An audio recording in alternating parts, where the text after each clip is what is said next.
కుటుంబ ఆశీర్వాద కూడికకు కూడి వచ్చిన మీ అందరికీ వందనాలు. దేవునికి స్తోత్రం.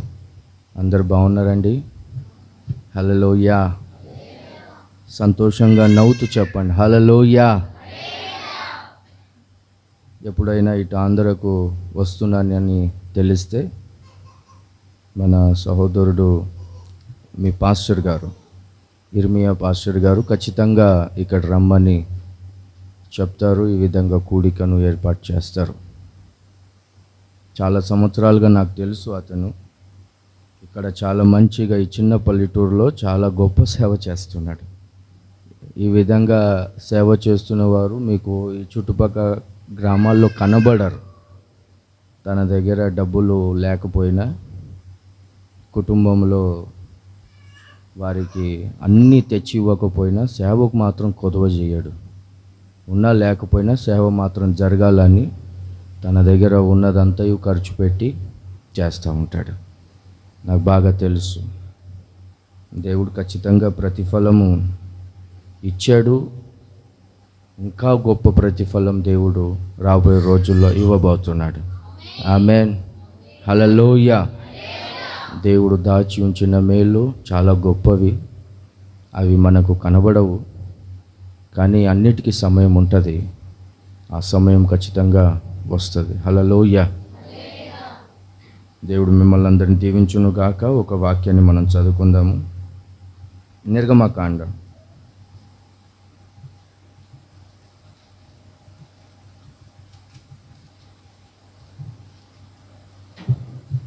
20వ అధ్యాయము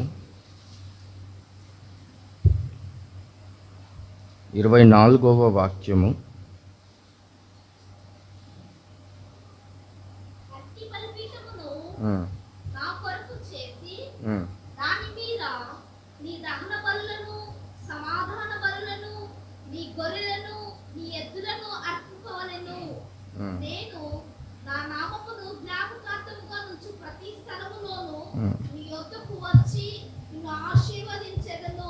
హల్లెలూయా. మంటి బలిపీఠంను నా కొరకు కట్టండి, దానిపైన బలులను అర్పించండి, దహన బలులను సమాధాన బలులను అర్పించండి. నా నామమును జ్ఞాపకము చేసుకున్న చోటనెల్లా నేను వచ్చి మిమ్మల్ని ఆశీర్వాదిస్తాను.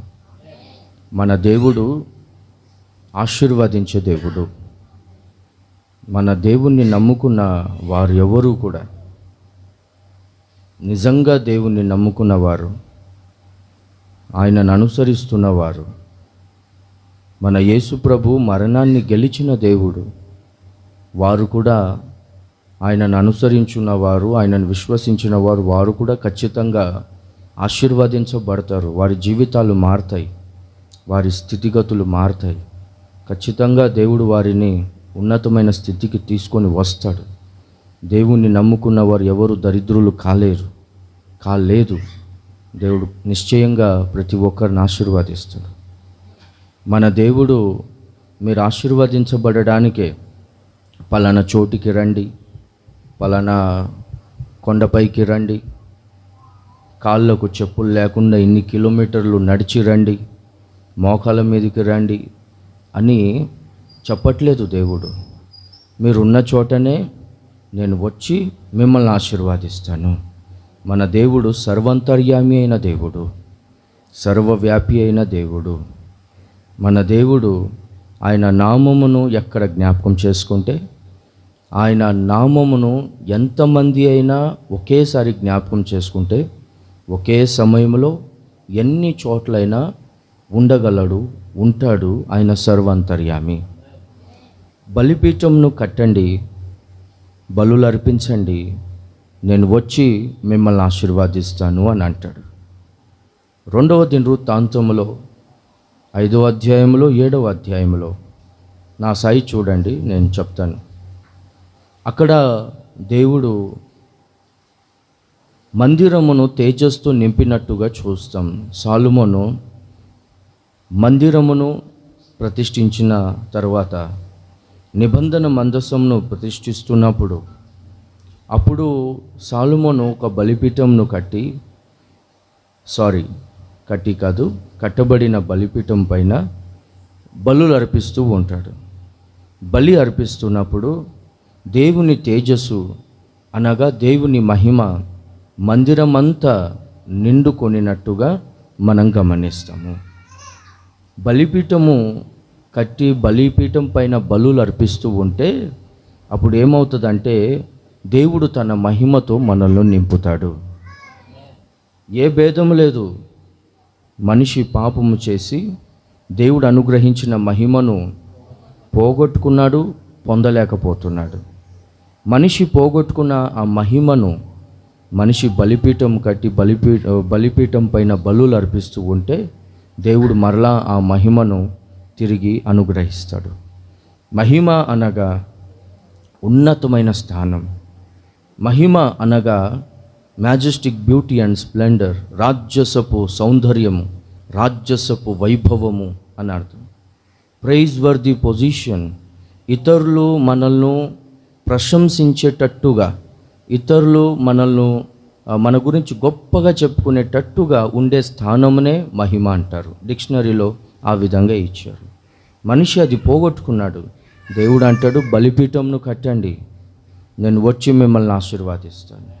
బలిపీఠంను కట్టండి, నేను మిమ్మల్ని నా మహిమతో నింపుతాను.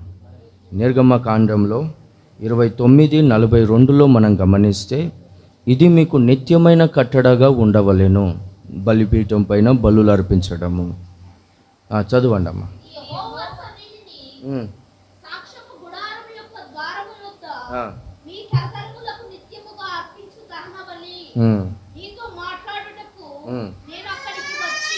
నేను అక్కడికి వచ్చి మిమ్మల్ని కలుసుకుంటాను, మీతో మాట్లాడతాను. బలిపీఠం పైన బలులు అర్పిస్తూ ఉంటే అప్పుడు దేవుడు వచ్చి కలుసుకుంటాడు, దేవుడు మాట్లాడతాడు. హల్లెలూయా. చూడండి, దేవుడు ఒకవేళ మాట్లాడకపోతే మన పరిస్థితి ఏంటి?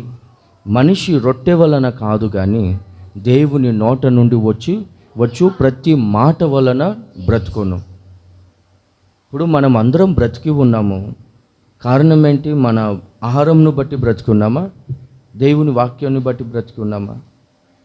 ఇప్పుడు మీ అందరినీ సాక్ష్యాలు చెప్పమని మీకు సమయం ఇస్తే మీరందరూ చెప్తారు, ఎప్పుడో చచ్చిపోయేవాన్నయ్యా, ఎప్పుడో చనిపోయేదాన్నయ్యా, ఎన్నో బాధలు, ఎన్నో నిందలు, ఆత్మహత్య చేసుకోవాలని అనుకున్నాను, ఎన్నో అనారోగ్యమైన పరిస్థితులు, ఎన్నో ప్రమాదాలు, ప్రజలు ఎంతో నిందించారు, ఎంతో బాధ పెట్టారు, అయితే దేవుని వాక్యమే నన్ను ఆదరించింది అని మీరందరూ సాక్ష్యం చెప్పగలుగుతారు.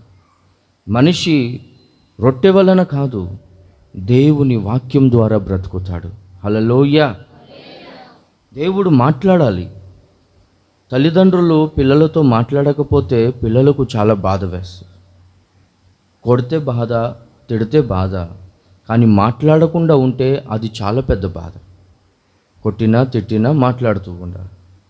ఇప్పుడు భర్తతో భార్య మాట్లాడలేదు అనుకోనండి, ఇతను నిద్ర పట్టిద్దా? మీరు చెప్పండి, మామూలుగా నిద్ర పట్టిద్దా? అస్సలు మాట్లాడట్లేదు, ఇంకా ఏం నాశనం చేస్తుందో, ఇంకా ఏం చేస్తుందో, కుటుంబం అంతా సర్వనాశనం చేసే ప్లాన్లో ఉన్నట్టుంది అని ఆలోచనలు వస్తాయా లేవా? ఏంటి చెప్పరు? వస్తాయా లేవా? స్త్రీలు వచ్చేసి తిరగబడి కొట్టలేరు, వాళ్ళకి శారీరకంగా అంత బలం లేదు, కానీ వారికి ఉన్న ఆత్మీయ బలం, మానసిక బలం అబ్బో ఎవడికి ఉండదు. స్త్రీ తలంచుకుంటే ఒక కుటుంబం కట్టబడుతుంది, ఒక కుటుంబం కూలిపోతుంది. సేవను దేవుడు పురుషునికి ఇస్తే, సంఘంను పురుషునికి ఇస్తే, ఏది గొప్ప దైవజనులు మోహన్ లాజరస్ గారు అంటారు, కుటుంబాన్ని కట్టే పని దేవుడు స్త్రీకి ఇచ్చాడంట. గనుక మాట్లాడకపోతే అస్సలు బీపీ రేజ్ అవడం కానీ, షుగరు రేజ్ అవడం కానీ, లో అవడం కానీ చాలా టెన్షన్ అయిపోతాడు. అదేవిధంగా భర్త కూడా ఈమెతో మాట్లాడలేదు అనుకోండి, అసలు ఈమె ఎంత ఫ్రస్ట్రేషన్గా ఉంటుందంటే, ఎంత బాధగా ఉంటుందంటే, కొట్టినా పర్లా, తిట్టినా పర్లా, కానీ మాట్లాడుతూ ఉండాలి. మాట్లాడలేదు అనుకోనండి, ఆ కోపంగా మాట్లాడినా పర్లా కానీ మాట్లాడాలి. మాట్లాడలేదు అనుకోండి, అసలు ఈమెను భరించలేదు, ఈమెకు నిద్ర పట్టదు. అలాగుంటుంది. మాట్లాడుతూ ఉండాలి. దేవుడు మాట్లాడకపోతే మన పరిస్థితి చాలా భయంకరమైన పరిస్థితి. దేవుడు మాట్లాడకపోతే మనకు మార్గాలు ఎలా మనకు అర్థమవుతాయి, మనం ఏ విధంగా నడవాలని మనకు ఎలా అర్థమవుతుంది? దేవుడు మాట్లాడితేనే కదా మనకు మార్గం తెలిసేది, ఆయన ఉద్దేశం ఏంటో తెలిసేది, ఆయన చిత్తం ఏంటిదో తెలిసేది. దేవుడు మాట్లాడితే కదా దేవుడు ఆ మాటల చేత మనం ఆదరించబడతాము. Praise the lord. దేవుడు మాట్లాడాలి. బలిపీఠంను కట్టండి, నేను వచ్చి మిమ్మల్ని కలుసుకుంటాను, మీతో మాట్లాడుతాను అని అంటాడు. హల్లెలూయా. చూడండి, ఏలియా దినాలలో ఏలియా ఇజ్రాయేలీయులందరినీ కర్మెల్ పర్వతం దగ్గరికి పిలిచి ఇజ్రాయేలీలతో ఈ విధంగా అంటాడు, మీరు ఎన్నాళ్ళ వరకు 2 తలంపుల మధ్యలో ఉంటారు? యెహోవాయే దేవుడైతే ఆయనను ఆరాధించండి. లేదు, మీ దృష్టిలో ఈ బాలే దేవత అయితే దాన్ని ఆరాధించండి. కానీ విశ్రాంతి దినమున ఇటు బలులు అర్పించి మిగతా వాటి కార్యక్రమాలు అవి చేస్తుంటే 2 తలంపుల మధ్యలో ఎన్నాళ్ళ వరకు ఉంటారు? అందుకొరకు దేశంలో భయంకరమైన శాపం. అయితే ఎవరు నిజమైన దేవుడో నేను మీకు ఇప్పుడు తెలియపరుస్తాను. ఇప్పుడు రుజువుపరచబడుతుంది. మీరు ఒక బలిపీఠంను కట్టండి, నేను ఒక బలిపీఠంను కడతాను. మీరు బలి పశువును వధించి మీ దేవుళ్ళకు మీరు ప్రార్థన చేసుకుని, నేను నా దేవునికి ప్రార్థన చేసుకుంటాను. ఎవరి ప్రార్థన అయితే ఆలకింపబడి పరలోకం నుండి అగ్ని దిగి వస్తుందో ఆ దేవుడే నిజమైన దేవుడు అని నిరూపించబడుతుంది అని అన్నాడు. వారు అన్ని ప్రయత్నాలు చేశారు, సమయం అయిపోయింది వాళ్ళది. ఏలియా సమయం వచ్చింది. ఏలియా అక్కడ వ్రాయబడి ఉంది 18:30 మొదటి రాజుల్లో పడద్రోయబడిన బలిపీఠమును బాగు చేసేను అని రాయబడి ఉంది. బలిపీఠము పడద్రోయబడి ఉన్నది గనుక ఆ దేశమంతా భయంకరమైన పాపంతో నిండిపోయి ఉన్నది, శాపంతో నిండిపోయి ఉన్నది. ఆ దేశమంతా భయంకరమైన కరువుతో నిండిపోయింది. 3.5 సంవత్సరాల దేశంలో వర్షం లేదు. కరువు చేత ఒక దేశం కానీ ఒక పట్టణం కానీ పీడింపబడితే ఒక ప్రాంతము, ఆ ప్రాంతములో డెత్ రేట్స్ అంటే చనిపోయే వారి సంఖ్య 10 రెట్లు పెరుగుతుందంట. ఒక దేశంలో సంవత్సరానికి 1 కోటి మంది చనిపోతారని లెక్క ఉంటే, కరువు చేత పీడింపబడుతున్న ఆ సంవత్సరంలో ఆ సమయాల్లో 10 రెట్లు అంటే 10 కోట్ల మంది చచ్చిపోతారంట. ఆ విధంగా ఉంటుంది. కరువు చేత పీడింపబడుతున్న ఆ సమయంలో ఆ దేశంలో క్రైమ్ ఎక్కువ జరుగుతుంది. అంటే దొంగతనాలు, హత్యలు, దోచుకోవడాలు, గొడవలు చాలా భయంకరంగా జరుగుతాయి. ఎందుకొరకంటే ఉద్యోగాలు ఉండవు, తినడానికి ఉండదు. మనం ఇట్లాంటి కరువే ఎలీషా దినాల్లో వచ్చినట్టుగా చూస్తాం. గాడిద యొక్క తల, పావురపు రెట్ట వీరు కొనుక్కొని తింటున్నారు. ఇజ్రాయేలీలకు గాడిదలు, కుక్కలు, పాములు, త్రేళ్ళు ఇవన్నీ వచ్చేసి అపవిత్రమైన జంతువులు. వాటిని వారు తినరు. కానీ వారి స్థితి ఎంత దిగజారిందంటే గాడిద యొక్క తలను కొనుక్కొని తింటున్నారు. ఇప్పుడులో 3,000 రూపాయలు వేసుకోండి. పావురపు రెట్టను శుభ్రం చేసుకొని ఆ షోమ్రోన్ పట్టణం అంతటిని, ఇజ్రాయెల్ దేశానికి ఆ రోజులో రాజధాని షోమ్రోన్, ఆ పట్టణం అంతటిని శత్రువులు ముట్టడి వేసి ఉన్నారు. ఎవరు బయటికి వెళ్ళడానికే లేదు, లోపలికి రావడానికే లేదు. ఆహారం కూడా బయట నుండి తెచ్చుకోలేని పరిస్థితి. అప్పుడు ఈ పావురాలు పట్టణం బయటికి వెళ్ళి ఎక్కడైనా వాటికి గింజలు దొరికితే అవి తిని వచ్చి ఇక్కడ రెట్టె వేస్తే ఆ రెట్టను శుభ్రం చేసుకొని దాంట్లో వచ్చి ఆ గింజలను గంజిగా చేసుకొని తాగేవారంట. అంత భయంకరమైన పరిస్థితి. స్త్రీలు తన కడుపున పుట్టిన బిడ్డలను వండుకొని తిన్నారంట. అలాంటి భయంకరమైన పరిస్థితి. ఆ పాపము, ఆ శాపంను బట్టి ఆ దేశంలో భయంకరమైన కరువు వచ్చింది. ఈ రోజుల్లో చాలామంది కుటుంబాలలో మనం ఈ భయంకరమైన కరువు చూస్తాం. సమృద్ధిగా ఆహారం ఉండట్లేదు. ఏదైనా నాన్ వెజ్ తినాలనుకుంటే, నాన్ వెజ్ అర్థమవుతుందమ్మా? మాంసం తినాలనుకుంటే చికెన్ తప్ప వేరేది తెచ్చుకునే స్తోమత చాలామందికి లేదు. ఇది చీప్ కనుక ఆ మటన్ కానీ ప్రాన్స్ కానీ అవి తెచ్చుకునే స్తోమత లేదు. మరి కొంతమంది ఆ 1/2 కేజీ చికెన్ను ఇన్ని నీళ్ళు వేసి వండుకుంటారు. మధ్యాహ్నం అదే, రాత్రి అదే, ఆ 5 మందికి. అలాంటి భయంకరమైన పరిస్థితి. బట్టలు కూడా సరిగ్గా కొనుక్కోలేని పరిస్థితి. సంవత్సరానికి ఒక జత బట్టలు కొంతమందికి కొనడానికి కూడా చాలా కష్టపడే పరిస్థితులు. ఆ కరెంటు బిల్లు కట్టలేని పరిస్థితులు, అద్దె కట్టుకోలేని పరిస్థితులు, ఏదైనా అనారోగ్యం వస్తే హాస్పిటల్స్కి చూపించలేని పరిస్థితులు, చాలా భయంకరమైన బాధ, చాలా ఇబ్బంది. నాకు తెలిసిన కుటుంబాలు ఇలా చాలా ఉన్నాయి. ఒకవైపున అనారోగ్యాలు, ఒకవైపున అప్పులు, ఒకవైపున ఇంట్లో గొడవలు, పేరంతా చెడిపోయింది, పిల్లలు మాట వినట్లేదు. కొంతమంది పిల్లలు చిన్న వయసులోనే చనిపోయారు.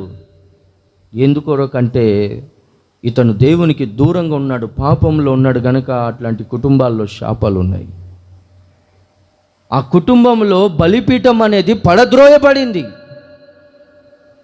ఇజ్రాయెల్ దేశంలో ఆ సమయంలో బలిపీఠం పడద్రోయబడి ఉన్నది. ఆహాబ్ యెజెబెల్ దినాలలో ఇజ్రాయెల్ దేశంలో ఎంత భయంకరమైన పాపం ఉన్నదో వేరే ఏ రాజుల ప్రాంతంలో అంత ఘోరంగా పాపము పెరగలేదంట. విగ్రహారాధన చాలా భయంకరంగా పెరిగిపోయింది ఆ రోజుల్లో. అందుకొరకు ఆ దేశంలో భయంకరమైన కరువు, ఆ దేశంలో భయంకరమైన శాపం. ఈ రోజుల్లో మన క్రైస్తవుల కుటుంబాలలో ఎందుకు ఆ కరువు, ఎందుకు ఆ శాపం, ఎందుకు ఆ బాధ, నిట్టూర్పులు విడుస్తూ మూలుగుతూ చాలామంది బ్రతుకుతున్నారు. వారి గురించి ఆలోచిస్తుంటే చాలా బాధేస్తుంది. మన వాళ్ళు మంచిగా బ్రతకాలి కదా, క్షేమంగా ఉండాలి, ఇతరులకు పెట్టే స్థితిలో ఉండాలి, సంతోషంగా ఉండాలి, ఆరోగ్యంగా ఉండాలి.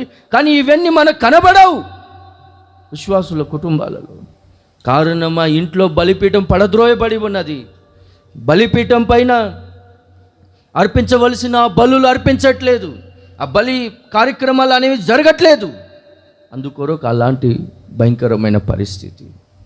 అయితే ఏలియా పడద్రోయబడిన బలిపీఠంను బాగు చేసి, బలిపీఠంను కట్టి బాగు చేసి, అప్పుడు బలి పశువును వధించి దేవునికి ప్రార్థన చేశాడు. పరలోకం నుండి అగ్ని దిగి వచ్చింది. దేవుడు ఆ బలిని అంగీకరించాడు. తర్వాత ఏలియా వెళ్ళి ప్రార్థన చేస్తే అప్పుడు దేవుడు ప్రచండమైన వర్షంను కురిపించాడు, దీవెనకరమైన వర్షంను కురిపించాడు. ఆ పడద్రోయబడిన బలిపీఠం కట్టబడిన తర్వాత దేవుడు ఆ బలిని అంగీకరించిన తర్వాత ప్రార్థన చేశాడు. ప్రార్థనను దేవుడు అంగీకరించి ఆ దేశంలో ఉన్న కరువు అంతటిని దేవుడు తొలగించాడు.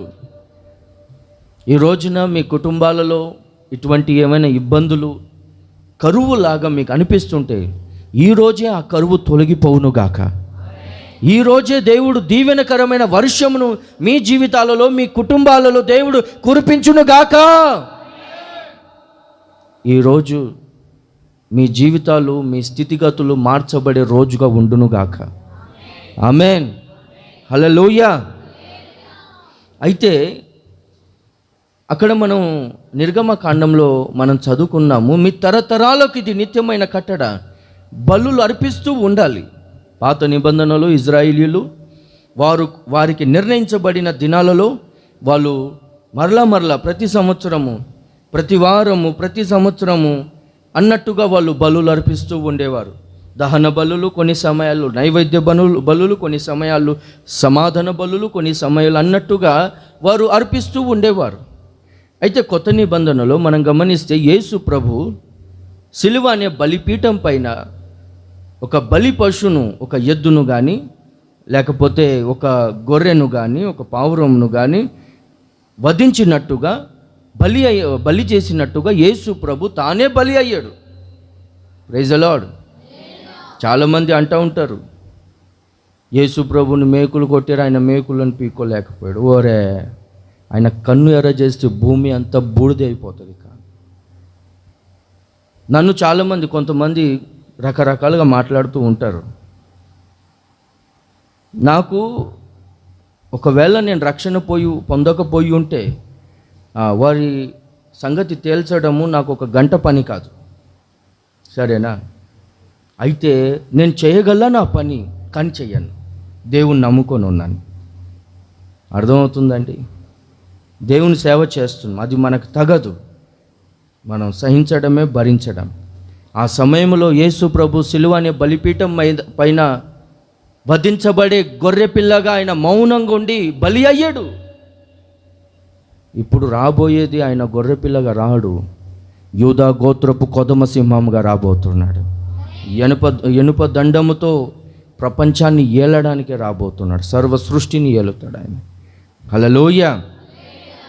అయితే మరలా యేసు ప్రభు బలి అయిన తర్వాత మరలా ఈ విధంగా మనం బలిపీఠంను కట్టి బలులు అర్పించవలసిన అవసరం లేదు. ఎందుకొరకంటే అందరి కొరకు ఒకేసారి యేసు ప్రభు బలి అయ్యాడు. అయితే పాత నిబంధనలో ఈ బలులు అర్పించాలి అని దేవుడు ఎందుకొరకు ఈ కట్టడను, ఈ నియమాన్ని, ప్రాసెస్ను పెట్టాడు? దీని వెనుక ఉద్దేశం ఏంటి? అది మనం గమనిస్తే ఆ బలులు అర్పించే ఆ కార్యక్రమాలు ఆగినాయి, కానీ దాని వెనుక ఉన్న ఉద్దేశం మాత్రం ఇప్పటికే అది జరుగుతూనే ఉంది. ఎందుకొరకు దేవుడు బలిపీఠంను కట్టి బలులు అర్పించండి అని చెప్పాడో ఆ ఉద్దేశం మాత్రం కంటిన్యూగా ఉంది. బలిపీఠము సిలువ, బలి పశువుగా మన యేసు ప్రభు. హల్లెలూయా. అయితే ఆ ఉద్దేశాలు ఏంటివో నేను సమయాన్ని బట్టి, నాకున్న సమయంను బట్టి ఒక్కొక్కటిగా నేను చెప్తాను. మొదటిగా గమనిస్తే లేవియ కాండము 17వ అధ్యాయం 11వ వాక్యం.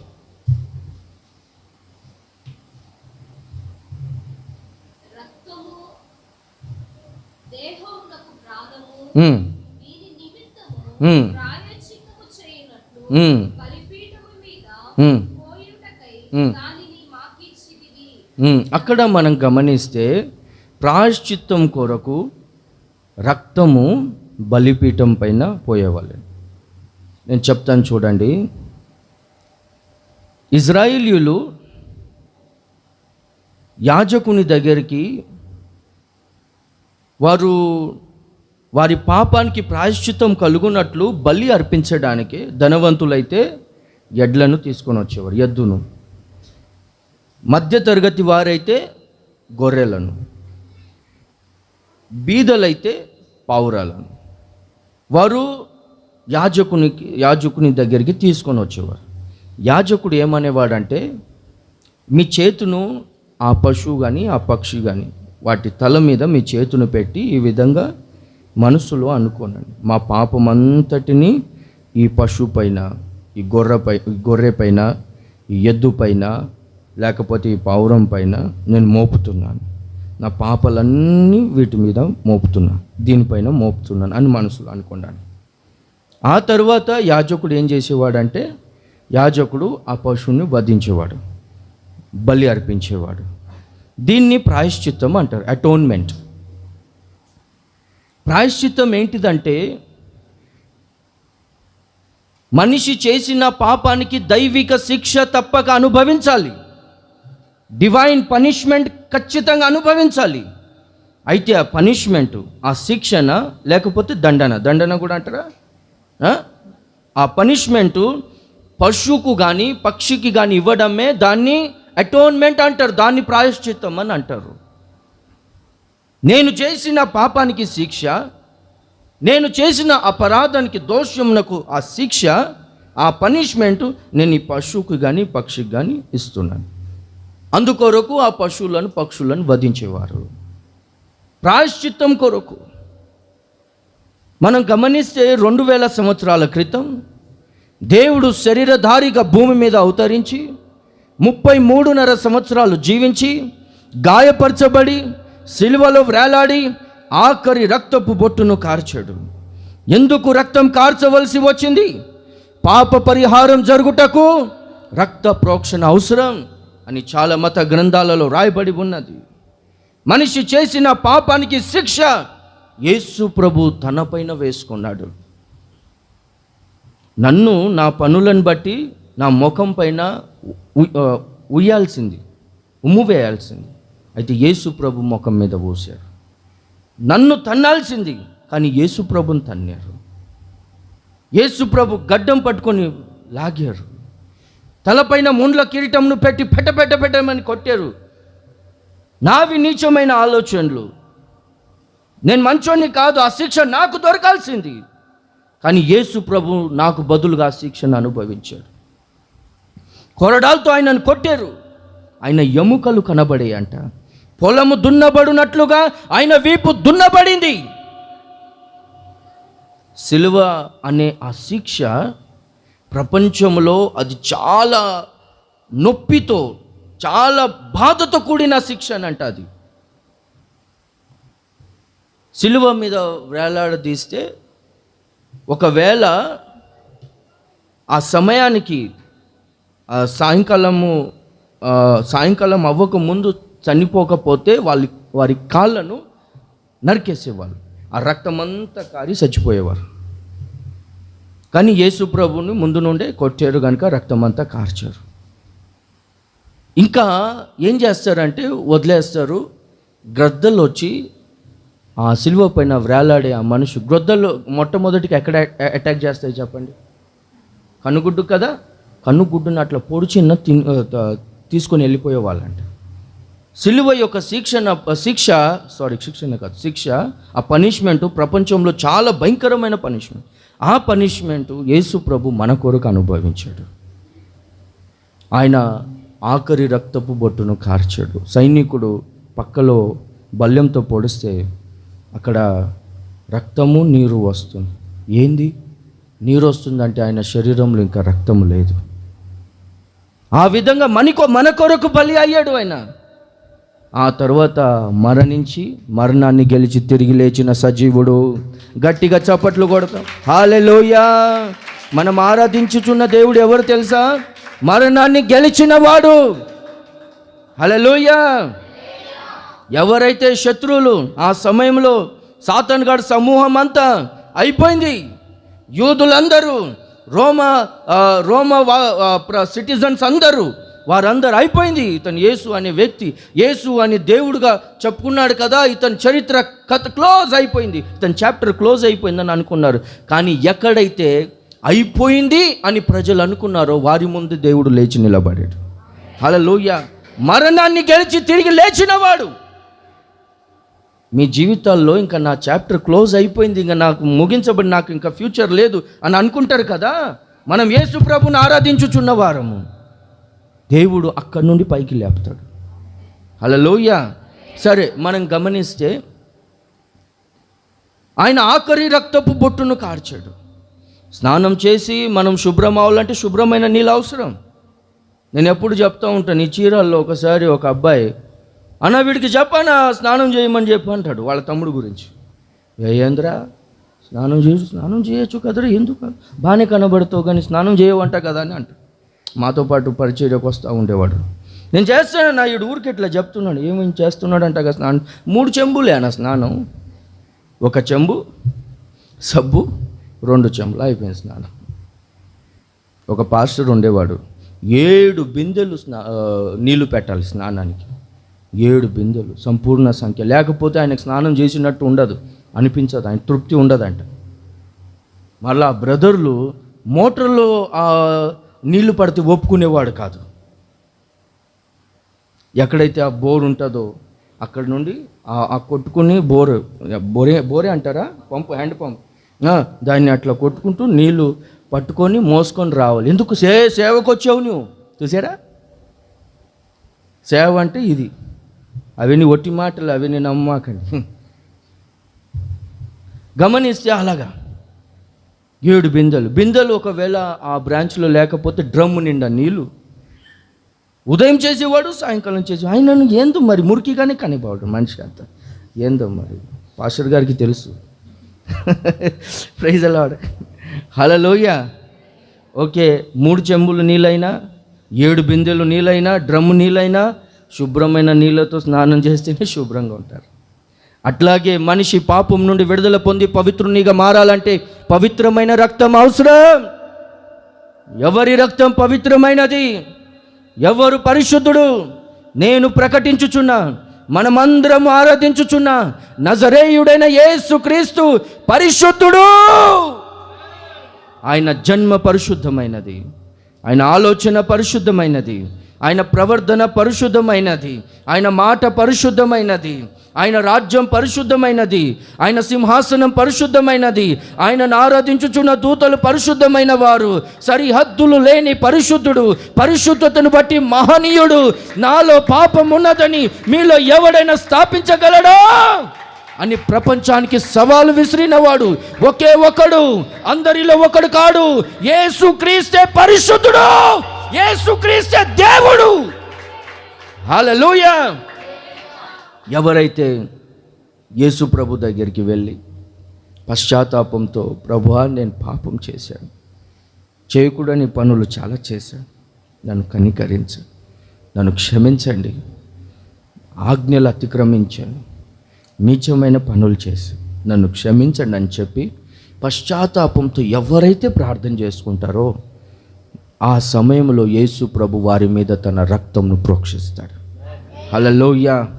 ఆ సమయంలో పాపం నుండి విడుదల కలుగుతుంది. మనము పరిశుద్ధపరచబడతాం, నీతిమంతులుగా మార్చబడతాం. హల్లెలూయా. ఘోరమైన పాపిగా ఉన్న నన్ను దేవుడు మార్చాడు.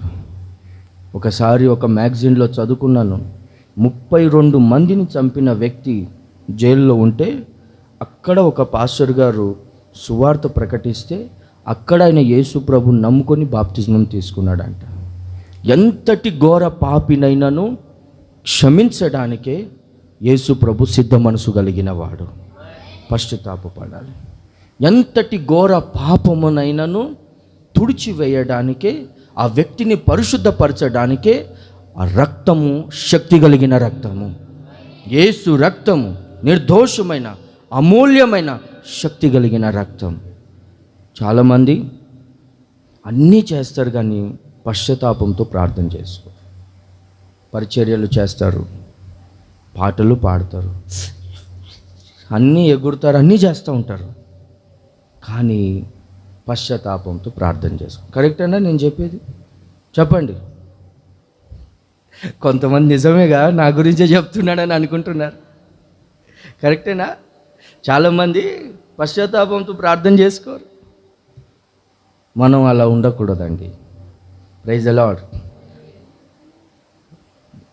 ప్రభు దగ్గరికి వచ్చిన తర్వాత కూడా పొరపాట్లు జరుగుతాయి. అయితే మనం దేవుని దగ్గర పశ్చాత్తాపపడాలి. పశ్చాత్తాపం అంటే ఊరికే పెదవులతో నోటితో సారీ అని చెప్తే అది అయ్యే పని కాదు. ప్రభువా ఇంత ఘోరమైన పని చేశాను, నన్ను క్షమించండి, ఇక మీదట నేను అలా చెయ్యను అని ఆ విరిగి నలిగిన హృదయముతో, ఒట్టి మాటలతో కాదు, విరిగి నలిగిన హృదయంతో మనం ప్రార్థన చేసుకుంటే ఎంతటి వ్యభిచారినైనాను దేవుడు వ్యభిచారం నుండి బయటికి తీసుకొస్తాడు, పరిశుద్ధపరుస్తాడు. ఎంత కోపమున్న వ్యక్తినైనాను దేవుడు మారుస్తాడు. ఎన్ని దురలవాట్ల మధ్యలో ఉన్నా కానీ ఆ వ్యక్తిని దేవుడు మారుస్తాడు, విడిపిస్తాడు. దేవుడు చాలా మంచి దేవుడు, గొప్ప దేవుడు. ఒక అతను వచ్చేసి ఏందన్నా మందిరానికి రావట్లేదు, అతను పోలీస్ కానిస్టేబుల్ అతను అని అడిగితే అతను వచ్చేసి, అన్నా నేను మందిరానికి రావడానికి యోగ్యుని కాదు, అన్ని దురలవాట్లు, నాకు నైట్ డ్యూటీ వేసారు, మళ్ళా పాన్ పరాగులు తాగడం, మళ్ళీ సారాయి త్రాగడం, అవన్నీ నాకు అలవాటు అయిపోయిందని, మందు తాగడం, అందుకొరకు నేను రాకూడదు అనుకుంటున్నాను, యోగ్యుని కాదని అంటూ దశంభాగం ఇవ్వడానికి వచ్చి ఆ విధంగా చెప్తున్నాడు. నేను అన్నాను, అది సాతానుగాడు పెట్టిన ఆలోచన, నీకై నీ పుట్టి ఆలోచన కాదు, అది సాతానుగాడి ఆలోచన. దేవుడు అంటాడా నువ్వు రావద్దని మందిరానికి? దేవుడు ఏమంటాడు, నువ్వు రా, నేను క్షమిస్తాను, నేను నీ జీవితాన్ని మారుస్తాను. నువ్వు పశ్చాత్తాపపడాలి, గుర్తించాలి నేను పాపం చేశానని. నువ్వు విరిగి నలిగిన హృదయంతో ప్రార్థన చేసుకోవాలి. నీ జీవితం ఖచ్చితంగా మారుతుంది, ఖచ్చితంగా మారుతుంది. హల్లెలూయా. నేను చాలామందిని చూసి ఉన్నాను, వారి జీవితాలు మారినాయి. హల్లెలూయా. ఆ విధంగా మనం గమనిస్తే ప్రాయశ్చిత్తం కొరకు బలి అర్పించాలి. రెండోదిగా మనం గమనిస్తే నిర్గమకాండంలో అది 30వ అధ్యాయము 1 నుండి 10 దాకా మీరు తర్వాత చదవండి. అక్కడ వచ్చేసి ధూపవేదిక అని ఉంటుంది. ఎక్కడంటే ప్రత్యక్షపు గుడారంలో పరిశుద్ధమైన స్థలములో ధూపవేదిక అని ఉంటుంది. వేదిక అంటే బలిపీఠము, దాన్ని ఇంగ్లీష్లో ఆల్టర్ ఆఫ్ ఇన్సెన్స్, ధూపం వేసే బలిపీఠము అని అర్థం. హల్లెలూయా. ఒకసారి గట్టిగా చెప్దాం హల్లెలూయా. గట్టిగా చెప్దాం హల్లెలూయా. గట్టిగా చెప్దాం హల్లెలూయా. పక్కన వాళ్ళకి చెప్పండి, బలిపీఠంను కట్టి బలులు అర్పించండి. మీ పక్కన వాళ్ళకి చెప్పండి.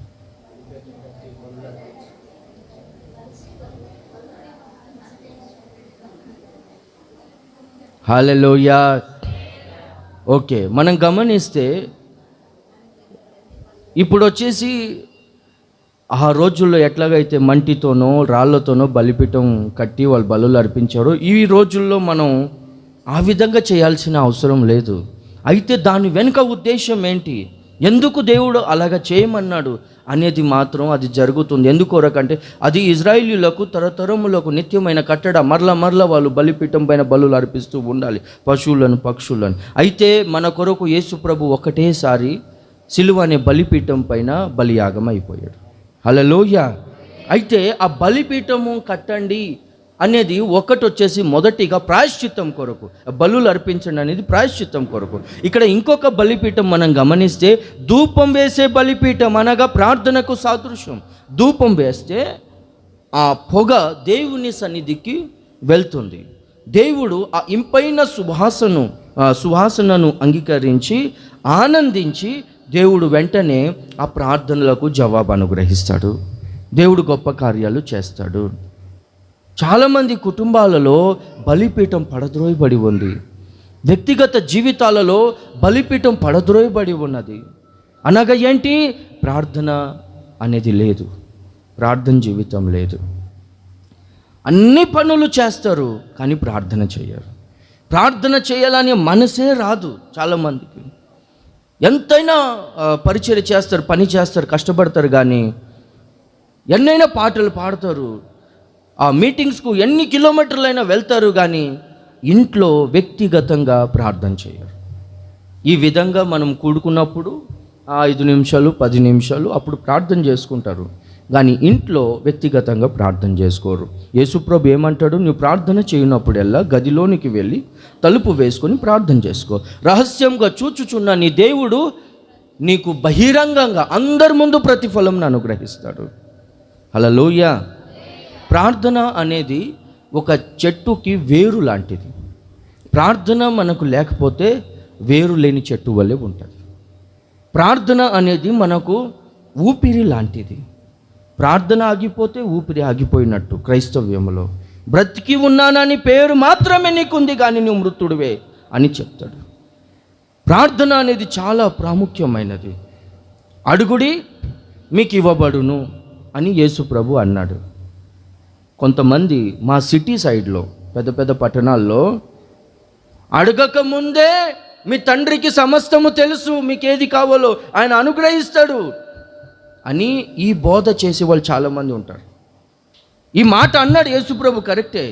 కానీ అదే యేసుప్రభు మన దేవుడు ఏమన్నాడు, అడుగుడి మీకు ఇవ్వబడును. ఎక్కడైనా బైబిల్లో రాయబడి ఉందా ప్రార్థన చేయొద్దని? ఎక్కడైనా అర్థమవుతుందండి మీకు? హల్లెలూయా. ప్రార్థన చేయాలి.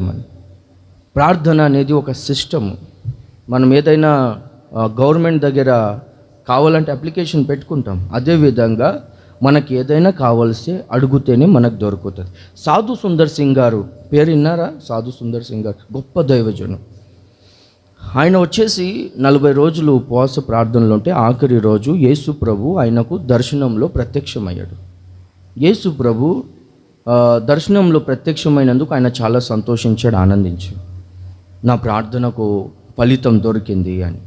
అయితే యేసు ప్రభుని, ప్రభువా మిమ్మల్ని నేను ఒక మాట అడగాలని అనుకుంటున్నాను, నాకు ఒక డౌట్ ఉంది, సందేహం ఉంది, ఏంటిది చెప్పు అని అడిగితే, ప్రభువా మీకు సమస్తము తెలుసు, ఎవరు ఏ సమస్యల్లో ఉన్నారో తెలుసు, ఎవరికి ఏ అవసరాలు ఉన్నాయో తెలుసు, మీరు సర్వాంతర్యమైన దేవుడవి, సర్వ జ్ఞాని కలిగిన దేవుడు, మీకు సమస్తము తెలుసు, అయితే అడుగుడి మీకు ఇవ్వబడునని మీరు ఎందుకంటారా? నాకు చాలా డౌట్గా ఉంది. చాలామంది ఈ విషయాల్లో అడుగుతూ ఉంటారు మమ్మల్ని, మరి ఏంది ఇది అని అడిగితే యేసు ప్రభు నవ్వుకుంటూ ఆయనకు చెప్పాడంట, నీకు చెప్తాను, ప్రార్థన అని ఈ సిస్టమ్ను, ఈ ప్రాసెస్ను నేను ఎందుకు పెట్టానంటే, అతను ముందు ప్రార్థన చేయడానికి నా దగ్గరకు వస్తాడు, నాకు మనిషికున్న ఆ దూరత్వం తొలగిపోతున్న నా దగ్గరకు వస్తాడు వాడు ముందు. తర్వాత ప్రార్థన చేస్తే నేను ప్రార్థనకు జవాబిస్తాను. నాకు అసాధ్యమైనది ఏదైనా ఉందా? ఏది లేదు. నేను ప్రార్థనకు జవాబిస్తాను. నేను ప్రార్థనకు జవాబు ఇచ్చిన తర్వాత అతని జీవితంలో జరిగే ఆ అద్భుతాలను బట్టి నన్ను మహిమపరుస్తాడు. ఒకవేళ ప్రార్థన చేయకుండానే, అడగకుండానే నేను ఇచ్చాను అనుకో, వాడు ఏం చేస్తాడు? నా ప్రయాస, నా జ్ఞానం, నా తెలివి, నా బలం, దాన్ని బట్టి నేను సాధించుకున్నాను, నేను గెలిచాను అని తన గురించి తాను గొప్పగా చెప్పుకుంటాడు, తన డోలు తాను వాయించుకుంటాడు. కానీ ప్రార్థన చేస్తే నేను జవాబిస్తాను, నన్ను మహిమపరుస్తాడు. ఇంకొకటి, ప్రార్థన చేస్తూ ఉంటే నా దగ్గర ఉంటాడా, నేను మాట్లాడతాను అతనితో, నా ఉద్దేశాలు ఏంటో చెప్తాను, నా మార్గాలు చెప్తాను. పరలోకానికి రావడానికి అర్హత కావాలి, ఎవడు పడితే ఎవడు రాలేడు, అర్హత కావాలి. అయితే ప్రార్థన చేస్తుంటే నేను అతనిలో మార్పును కలుగు చేస్తూ ఉంటాను, పరలోకానికి రావడానికి అర్హతను అతనిలో కలుగు చేస్తాను. గట్టిగా చప్పట్లు కొడుతూ దేవుని నామాన్ని మహిమపరుస్తూ హల్లెలూయా. మీ పక్కన ఉన్న వారికి షేక్ హ్యాండ్ ఇచ్చి ప్రతిరోజు ఇంట్లో ప్రార్థన చేయండి అని చెప్పండి. ఎంతసేపు? చాలామంది ఉదయం లేచి ప్రభువా ఈ రోజంతా కాపాడండి, రాత్రి పండుకుంటున్నప్పుడు ప్రభువా రాత్రి అంతా కాపాడండి, యేసు ప్రభు వాచ్మెన్ లాగా, రాత్రి ఏ దయ్యం రాకూడదు ప్రభువా, ఏ శబ్దాలు రాకూడదు, కళ్ళలు రాకూడదు అని ప్రార్థన. ఎరా మీరు అలా ప్రార్థన చేసుకుంటున్నారా? ఏదో కనబడుతుంది మమ్మీ అని చెప్పి. అలా కాదు, మనం సమయం కేటాయించాలి ప్రార్థన కొరకు. హల్లెలూయా. వ్యక్తిగతంగా మనం దేవునితో మనం ప్రార్థన చేయాలి, సమయం ఇవ్వాలి. హల్లెలూయా. ప్రార్థన చేస్తే దేవుడు అద్భుతమైన కార్యాలు చేస్తాడు మన జీవితాలలో. చూడండి, ఫుడ్, క్లాతింగ్ అండ్ షెల్టర్ అంటే ఆహారము, బట్టలు, వస్త్రాలు, ఉండడానికి స్థలం, ఇల్లు, cup. Okay, food, clothing and shelter, ఇది దేవుడు అందరికీ ఇస్తాడు. ఇది కాక మన జీవితంలో ఏ అద్భుతం జరగాలన్నా ప్రార్థన చేస్తేనే మన జీవితంలో అద్భుతం జరుగుతుంది. మనం అడగాలి దేవుని. హల్లెలూయా. మనము హన్నా గురించి గమనిస్తే, హన్నా మందిరానికి వచ్చి ప్రార్థన చేసుకునింది, దేవుడు సంతానంను అనుగ్రహించాడు. హన్నా యొక్క ప్రార్థన కేవలము సంతానం కొరకు మాత్రమే కాదు, దాని వెనుక చాలా పెద్ద చరిత్ర ఉంది. ఆమె బాధ చాలా పెద్ద బాధ. అది మనం గమనిస్తే హన్నా వచ్చేసి, హన్నా భర్త పేరేంటి అందరు చెప్పండి? ఎల్కానా. ఓకే, ఎల్కానా ఏ గోత్రానికి సంబంధించినవాడు? అక్కడ ఎఫ్రాయిమీయుడు అని మొదటి అధ్యాయంలో రాయబడి ఉంది కదా, మొదటి వాక్యంలో. చదవద్దు. ఎఫ్రాయిమీయుడు గోత్రము ఎఫ్రాయిం గోత్రంకి సంబంధించినవాడు కాదు. ఎఫ్రాయిమీయులు ఉంటున్న ఆ ప్రదేశంలో ఉన్నాడు గనుక ఎఫ్రాయిమీయుడు అని రాయబడి ఉంది. మనము ఇండియాలో ఉంటున్నాం గనుక ఇండియన్స్, భారతీయులం మనం. అమెరికాలో ఉన్నవారు అమెరికన్స్. అట్లాగే ఎఫ్రాయిం ప్రజల మధ్యలో, ఆ ఎఫ్రాయిం ప్రదేశంలో ఉన్నందుకు ఎఫ్రాయిమీయుడు. కానీ మొదటి దినవృత్తాంతములు 6వ అధ్యాయము 33 ఎవరైనా చదవండి, త్వరగా తీయాలి, నాకు సమయం లేదు.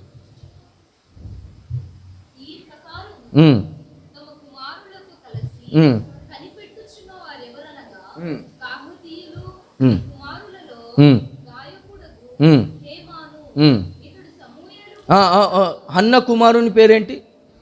సమూయేలు. అక్కడ ఉందా సమూయేలు పేరు ఉందా? తర్వాత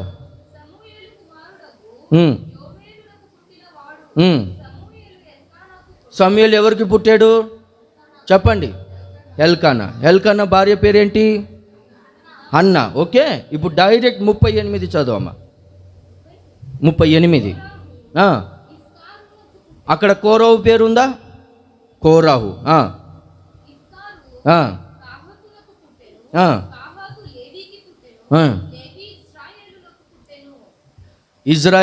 ఇజ్రాయిల్ ప్రజలలో చాలమ్మ తల్లి, ఇజ్రాయిలీలలో లేవి గోత్రానికి సంబంధించిన వాడు ఎవరు? ఎల్కానా.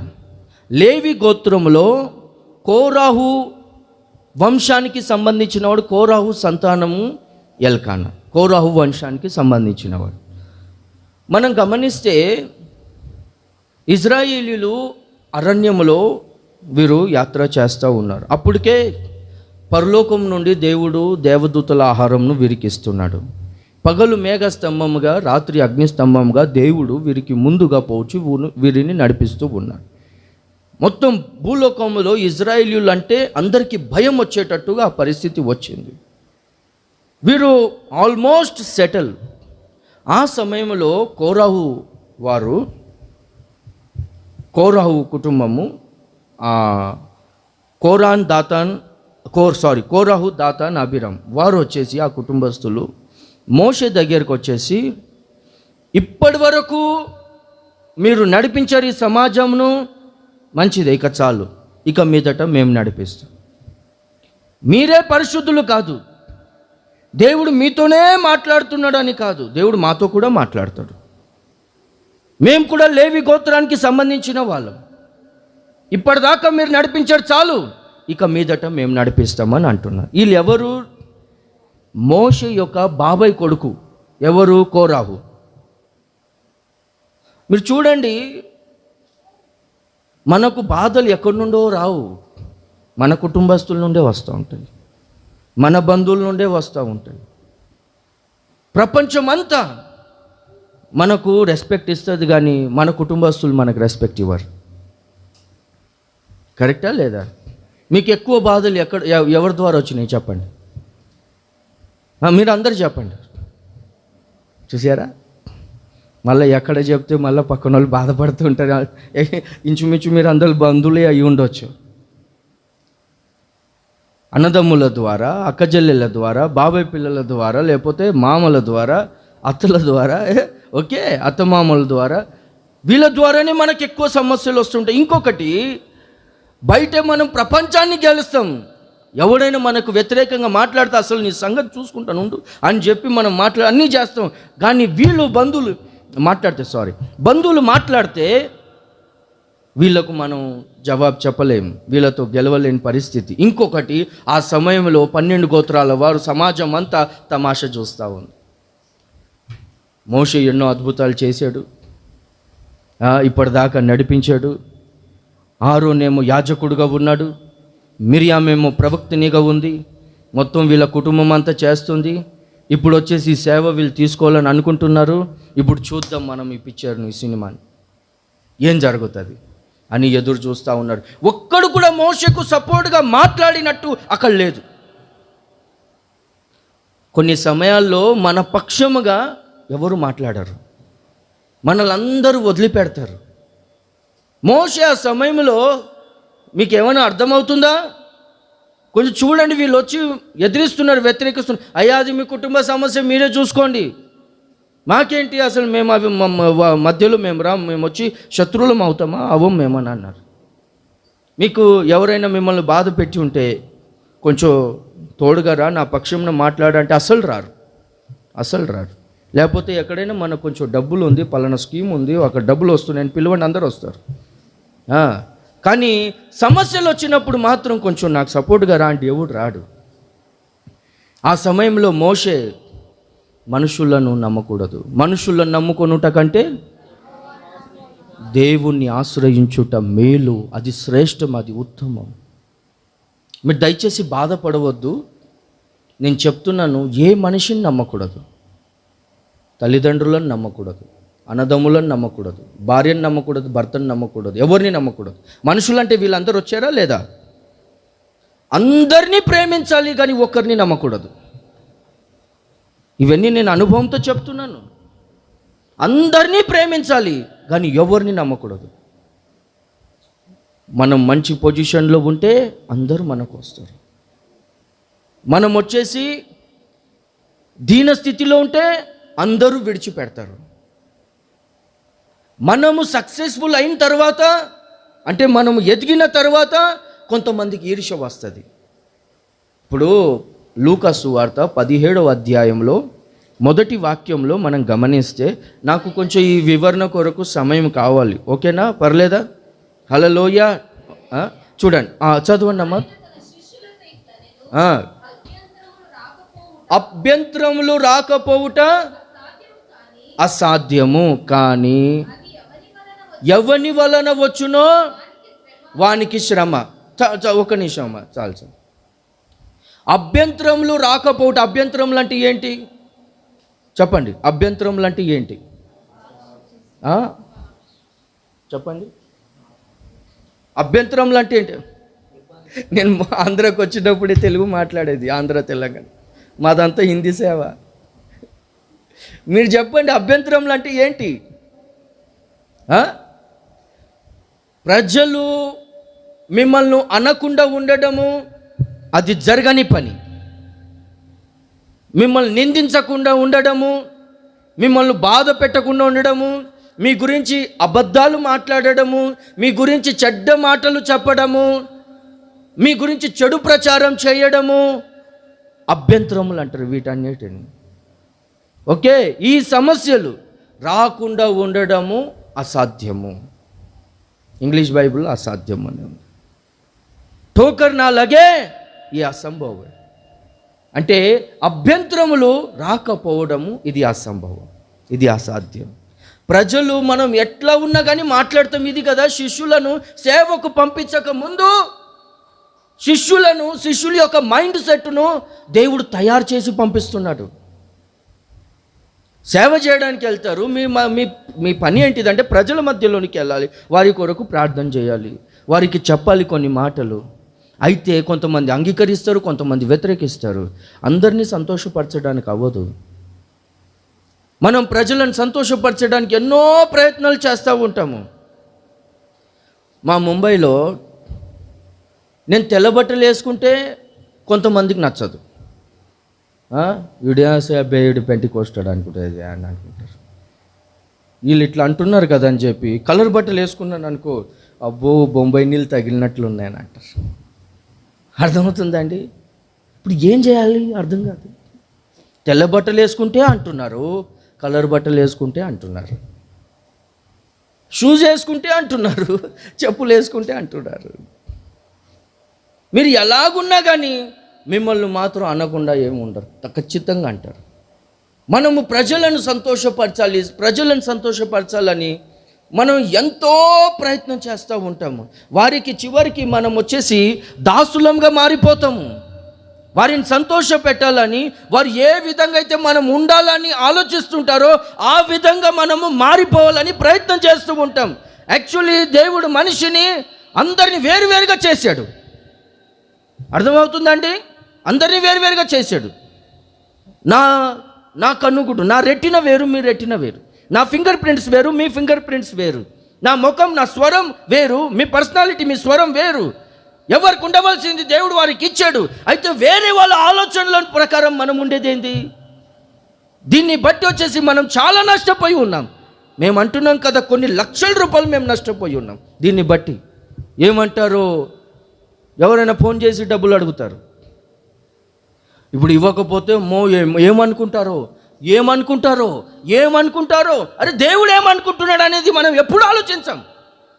ఏమనుకుంటారో అని వాళ్ళ గురించి ఆలోచించి ఎంతో నష్టపోయి ఉన్నాం. ఎవరిని మనం సంతోషపరచలేము. అభ్యంతరములు రాకపోవుట అది అసాధ్యము, ఇంపాసిబుల్. అది ఒకసారి నేను ఒక చిన్న మ్యాగజైన్లో ఒక ఫోటో చూశాను. ఏంటిదంటే మనుషుల స్వభావం అనేది, వారి యొక్క మైండ్ సెట్, మనస్తత్వం. భార్యాభర్తలు, గాడిద మీద భర్త కూర్చున్నాడు, భార్య నడుస్తూ ఉంది. అక్కడ వచ్చేసి ముగ్గురు అక్కడ నిలబడి చూస్తూ, రే ఎలాంటి వాడు రైయుడు, అసలు ఎంత మూర్ఖంగా ఉన్నాడు, ఇంత కఠినస్తుడా, గాడిద మీద వాడు కూర్చున్నాడు, భార్యను నడిపిస్తున్నాడు, ఏంటి ఇదేంద్రా అని అన్నాడు. వామ్మో వాళ్ళు అంటున్నారు కదా అని చెప్పి ఇతను ఏం చేశాడంటే భార్యను కూర్చోబెట్టి ఇతను నడుస్తున్నాడు. ఆ ముగ్గురు ఏమన్నారంటే, అదే ముగ్గురు, ఒరే వీడు భార్యకు భయపడుతున్నట్టున్నాడు, బయటనేమో పెద్ద పులిగా కనబడుతున్నాడు, ఇంట్లో మాత్రం పిల్లిగా ఉన్నాడు, అసలు ఇంట్లో ఏం నడవదు అనుకుంటా, అమ్మో భార్య అంటే వణికిపోతాడు అనుకుంటా అని అన్నారంట. ఆ ముగ్గురే, అమ్మో ఇలా అంటున్నారు కదా అని చెప్పి ఇద్దరం కలిసి వెళ్దాం లేదు అని ఇద్దరు కూర్చున్నారంట గాడిద మీద. అసలు బుద్ధి ఉందా వీళ్ళకు, అసలు గాడిద ఎంత, వీళ్ళ బరువు అంత బరువు మోయగలుగుద్దా గాడిద, ఏమైనా బుద్ధి ఉందా వీళ్ళకు అని అన్నారంట. తర్వాత ఏమైందంటే, అబ్బో వాళ్ళు అలా అంటున్నారు కదా అని చెప్పి ఇద్దరు దిగి నడుచుకుంటూ ఆ గాడిదని నడిపించుకుంటూ పోతున్నారంట. రే గాడిద ఉండి వీళ్ళు నడుచుకుంటూ పోతున్నారు ఏంద్రా,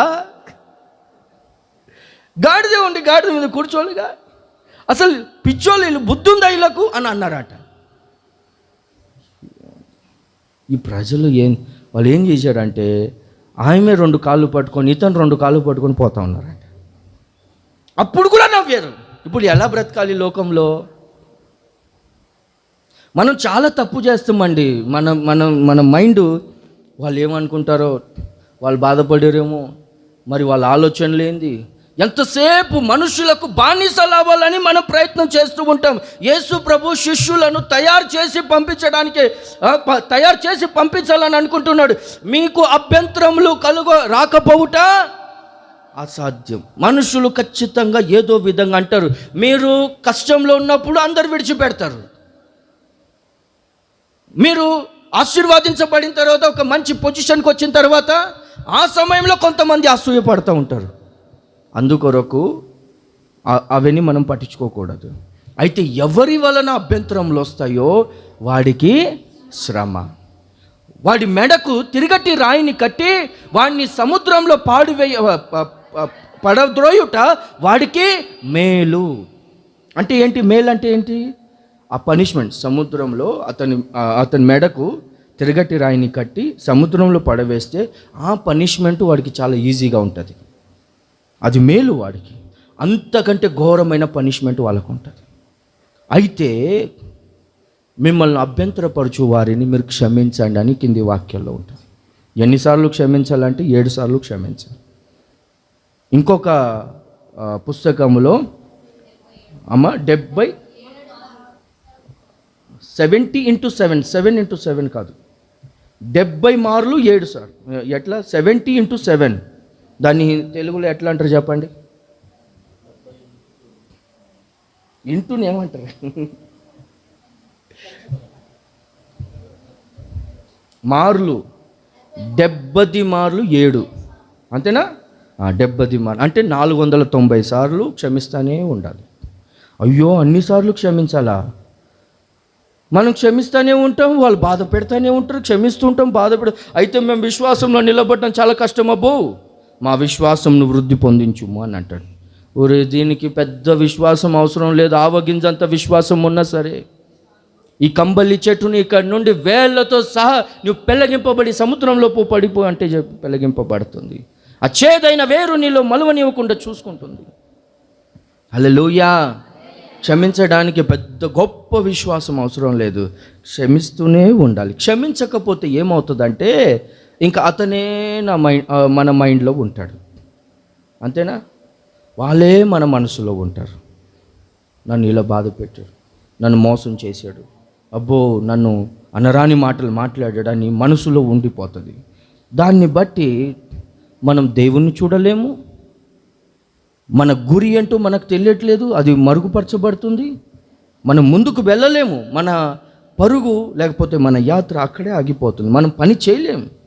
దాన్ని బట్టి లోలోపల మనకు అదొక రకమైన బాధ, అసూయ, కోపము, ఈర్ష్య రావడంను బట్టి, ఆ ఇమోషన్స్ని బట్టి అది మన శరీరం ఎఫెక్ట్ అయిపోతుంది. దాన్ని బట్టి ఎన్నో రకములైన రోగాలు, షుగరు, బీపీ, తర్వాత ఈ హార్ట్ ప్రాబ్లమ్స్ ఇవన్నీ వస్తూ ఉంటాయి, యాసిడిటీ వస్తూ ఉంటుంది. అయితే క్షమించమని యేసు ప్రభు అంటాడు. హల్లెలూయా. మనకు చాలా బాధ పెట్టారు, వాస్తవమే. కానీ మనం ఏం చేయాలంటే క్షమించాలి.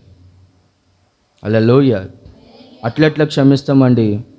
వాడు వచ్చేసి గెలుస్తాడు, ఇంక అందరూ మా గురించి చిన్న చూపుతో చూసావా, పోరాడలేక గొడవ చేయలేక వదిలేశాడు అని జనాలు అనుకుంటారు. అది మళ్ళీ అక్కడికే వచ్చాం, జనాలు ఏమనుకుంటారు అని చెప్పి, ఓకే అనుకుంటారు అని. దేవుడు మన గురించి ఏమనుకుంటారు? ఎవరైనా ఏముంది, మిమ్మల్ని బాధ పెట్టిన వారికి ఏం చేయాలి? ఆకలి కొనినప్పుడు ఆహారం ఇవ్వండి, దప్పి కొనినప్పుడు నీళ్ళు ఇవ్వండి, వస్త్రాలు ఇవ్వండి, వస్త్రాలు లేనప్పుడు మీరు కీడుకు ప్రతిగా మేలు చేయండి. అలా చేసిన ఎడల అతని తలపైన నిప్పులు, మండుచున్న నిప్పులు పోసినట్టు ఉంటుంది. అర్థమవుతుందండి? ఒకసారి ఊహించండి, ఇదేంది బాగా ఇదైపోతుంది. హల్లెలూయా. నిప్పులు తలపైన ఉంటే ఒకసారి ఊహించుకోనండి ఎలా ఉంటుంది. ఓకే, అది దేవుడు చూసుకుంటాడు. మన పని క్షమించడం, ప్రతీకారం తీసుకొనుట అది దేవుని పని. హల్లెలూయా. పగ తీర్చుకొనుట అని ఉందా? తెలుగులో ఎలా ఉంది? పగ తీర్చుకొనుట అది దేవుని పని, మన పని కాదు. మీరు క్షమించండి, మీ హృదయంలో సమాధానం ఉంటుంది, మీ ముఖాల్లో నవ్వు ఉంటుంది. మిమ్మల్ని బాధ పెట్టిన వారిని దేవుడు ఎప్పుడు కూడా బాధపడిన వారికి తోడుగా ఉంటాడు, బాధపరిచిన వారికి వ్యతిరేకంగా నిలబడతాడు. ఇజ్రాయేలీయులను బాధ పెట్టారా? దేవుడు వారికి తోడుగా ఉన్నాడు. బాధ పెట్టిన ఐగుప్తి సైన్యమును ఎర్ర సముద్రంలో ముంచేశాడు. హల్లెలూయా. ఇప్పుడు ఇక్కడ మనం గమనిస్తే మోషే వాళ్ళు ఈ విధంగా వ్యతిరేకిస్తే ఎవరూ మాట్లాడు, వారికి ఎంతో సహాయం చేశాడు. వారితో ఫరోతో శత్రుత్వంను పెంచుకున్నాడు. మొత్తం ఫరో ఐగుప్తు దేశం ప్రపంచంలో సూపర్ పవర్ కంట్రీ ఆ రోజుల్లో. అతను వచ్చేసి చక్రవర్తి ఫరో. అతను వచ్చేసి ఒక వ్యక్తికి నీ ఊపిరి పీల్చుకొనవద్దు అని అంటే, శ్వాస తీసుకొనవద్దు అని అంటే అతను ఆగిపోవాలి, అట్లాగే చచ్చిపోవాలి. ఒకవేళ సాహసిస్తూ ఊపిరి తీసుకోవడం అసలు ఆ పనిష్మెంట్ ఊహించలేమంటే అంత క్రూరుడు. అందుకొరకే కదా మోషే భయపడిపోయి పారిపోయాడు, 40 సంవత్సరం అరణ్యంలో ఉన్నాడు. గనుక అట్లాంటి వ్యక్తితో ఈ ఇజ్రాయేలీయుల కొరకు వీళ్ళు నా వాళ్ళు, నా ప్రజల్లో అనుకొని వీరి కొరకు అతనికి శత్రుడు అయిపోయాడు. తర్వాత మనం గమనిస్తే ఆ అరణ్యంలో ఇలా తిరగబడినప్పుడు ఏం చేయాలో అర్థం కావట్లేదు. ఎవరికి చెప్పినా వినరు, సొంత వాళ్ళే ఉన్నారు, వీరు ఇప్పుడు తిరగబడి ఉన్నారు. సరేలే దేవుడు చూసుకుంటాడని చెప్పి దేవుడు మీకు చెప్తాడని మందిరానికి వెళ్ళి ప్రత్యక్షపు గుడారంలోనికి వెళ్ళి సాగిలపడాడు దేవుని సాగి. మనం ఏం చేయాలి? తిరగబడినప్పుడు మనం ఏం చేయాలి చెప్పండి? ఏం చేయాలి? ఉండు, నీ సంగతి నేను చూసుకుంటా, అసలు నువ్వేమనుకున్నావు అని చెప్పి గొడవలు చేయకూడదు. సరేనయ్యా అని చెప్పి మనం దేవుని సన్నిధికి వెళ్ళాలి. హల్లెలూయా చెప్పండి గట్టిగా, హల్లెలూయా గట్టిగా చెప్పండి, హల్లెలూయా హల్లెలూయా. పగ తీర్చుకొనుట దేవుని పని, మన పని క్షమించడం. దేవుని సన్నిధిలో వెళ్ళి ప్రార్థన చేసుకుంటూ ఉన్నాడు. దేవుడు ఏం చేశాడంటే మోషేతో అంటాడు, నీవు ఈ కోరాహు సంతానం వారు ఉంటున్న, ఆ కోరాహు వంశం వారు ఉంటున్న ఆ గుడారాల దగ్గరికి వెళ్ళు, వారికి చెప్పండి, కోరాహు, దాతాన్, అభిరామ్ తప్ప ఇక్కడ ఎవరు ఉండకూడదు, అందరూ వెళ్ళిపోండి, దేవుని ఉగ్రత వీరి మీదకి దిగి వస్తుంది అని అన్నాడు. అప్పుడు ఏమైందంటే దేవుడు ఏం చేశాడంటే ఉగ్రతను దింపాడు, భూమి నోరు తెరిచి వారిని మింగేసింది. ఎవరెవరైతే సేవకునికి వ్యతిరేకంగా మాట్లాడారో వారి మీద భయంకరమైన శిక్ష వచ్చింది. మనం లూకా సువార్తలు చదువుకున్నాం కదా, వాడి మెడకు తిరగటి రాయిని వేసి సముద్రంలో పడద్రోయబడుట వాడికి మేలు, వాడికి మేలు. కానీ అంతకంటే భయంకరమైన పనిష్మెంట్ ఇక్కడ మనం గమనిస్తాం.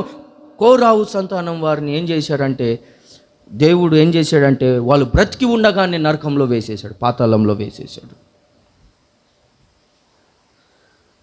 చూడండి, ఇప్పుడు మోషే ఫరోతో మాట్లాడడానికే వెళ్ళినప్పుడు ఈ కోరావు కుమారులు ఉన్నారా? కోరావు సంతానం వారు అక్కడ మోషేకు చెప్పండి అందరు ఉన్నట్టుందా? ఆ టైంలో సపోర్ట్ చేసినట్టు ఉందా? లేదు. ఎర్ర సముద్రం దగ్గర ఇజ్రాయేలీలు అందరూ తిరగబడుతున్నారు మోషే పని. ఇక్కడికి ఎందుకు తెచ్చో? ఐగుప్తు దేశంలో మేము చచ్చిపోయింటే బాగుండేది. ఆ సమయంలో ప్రజలను నిమ్మలపరిచినట్టుగా ఉందా? మోషేకు సపోర్ట్ చేసినట్టుందా? లేదు. ఎర్ర సముద్రం దాటిన తర్వాత వారు దప్పికొన్నప్పుడు, ఆకలి కొనినప్పుడు ఆ సమయంలో వాళ్ళు సనిగారు, వారు తిరగబడారు. ఆ సమయంలో వీళ్ళు సపోర్ట్గా మాట్లాడినట్టు ఉందా? మరి సొంత అన్నే కదా, పెదనాన్న కొడుకు కుమారుడు కదా మోషే.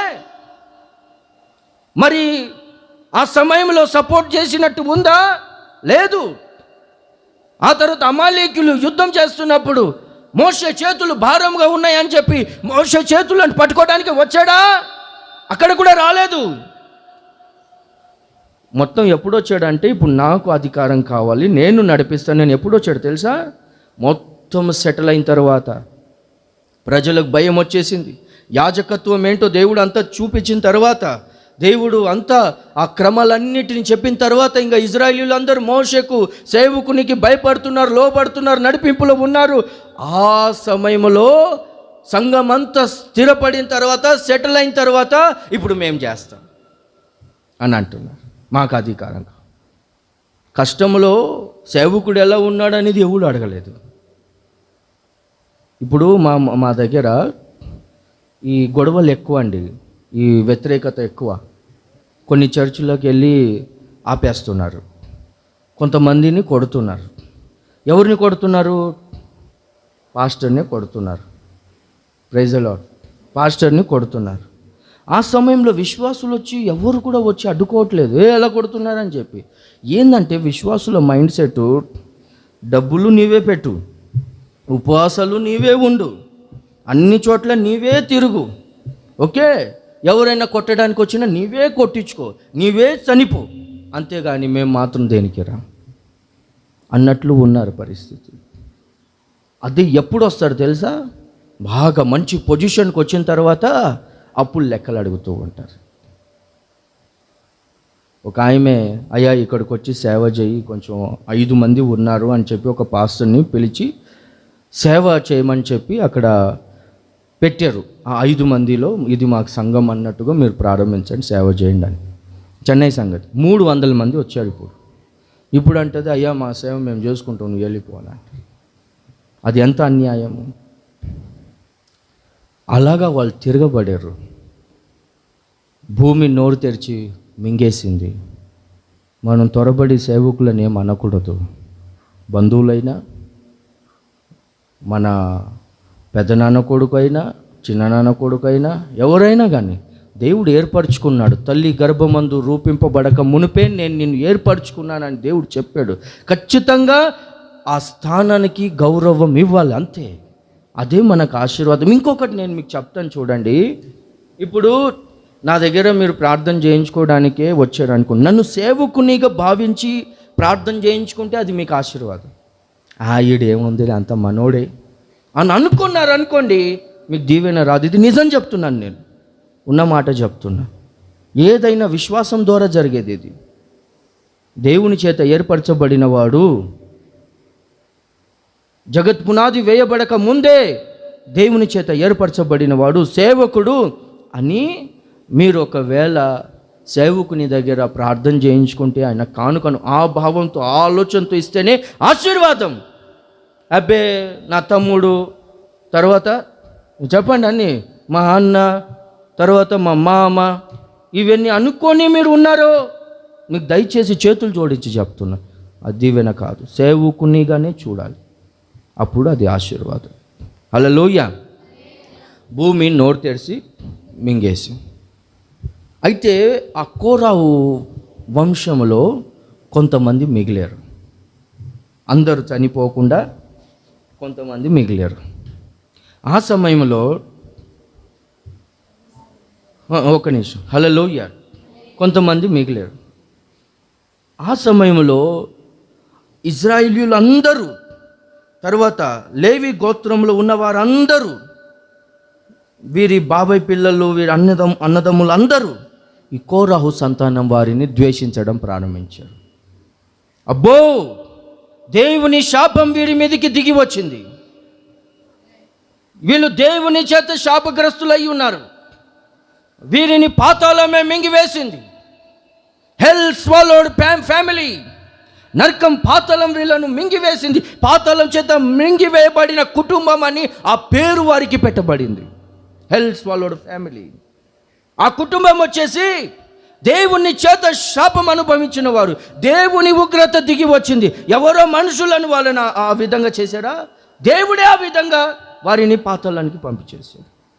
అయితే అప్పటి నుండి అమ్మో, వీళ్ళతో దూరం ఉండాలి బాబా, వీళ్ళు వ్యతిరేకమైన పని చేశారు, దేవుని చేత శపించబడిన వారు అని చెప్పి అందరూ తిరస్కరిస్తూ ఉన్నారు.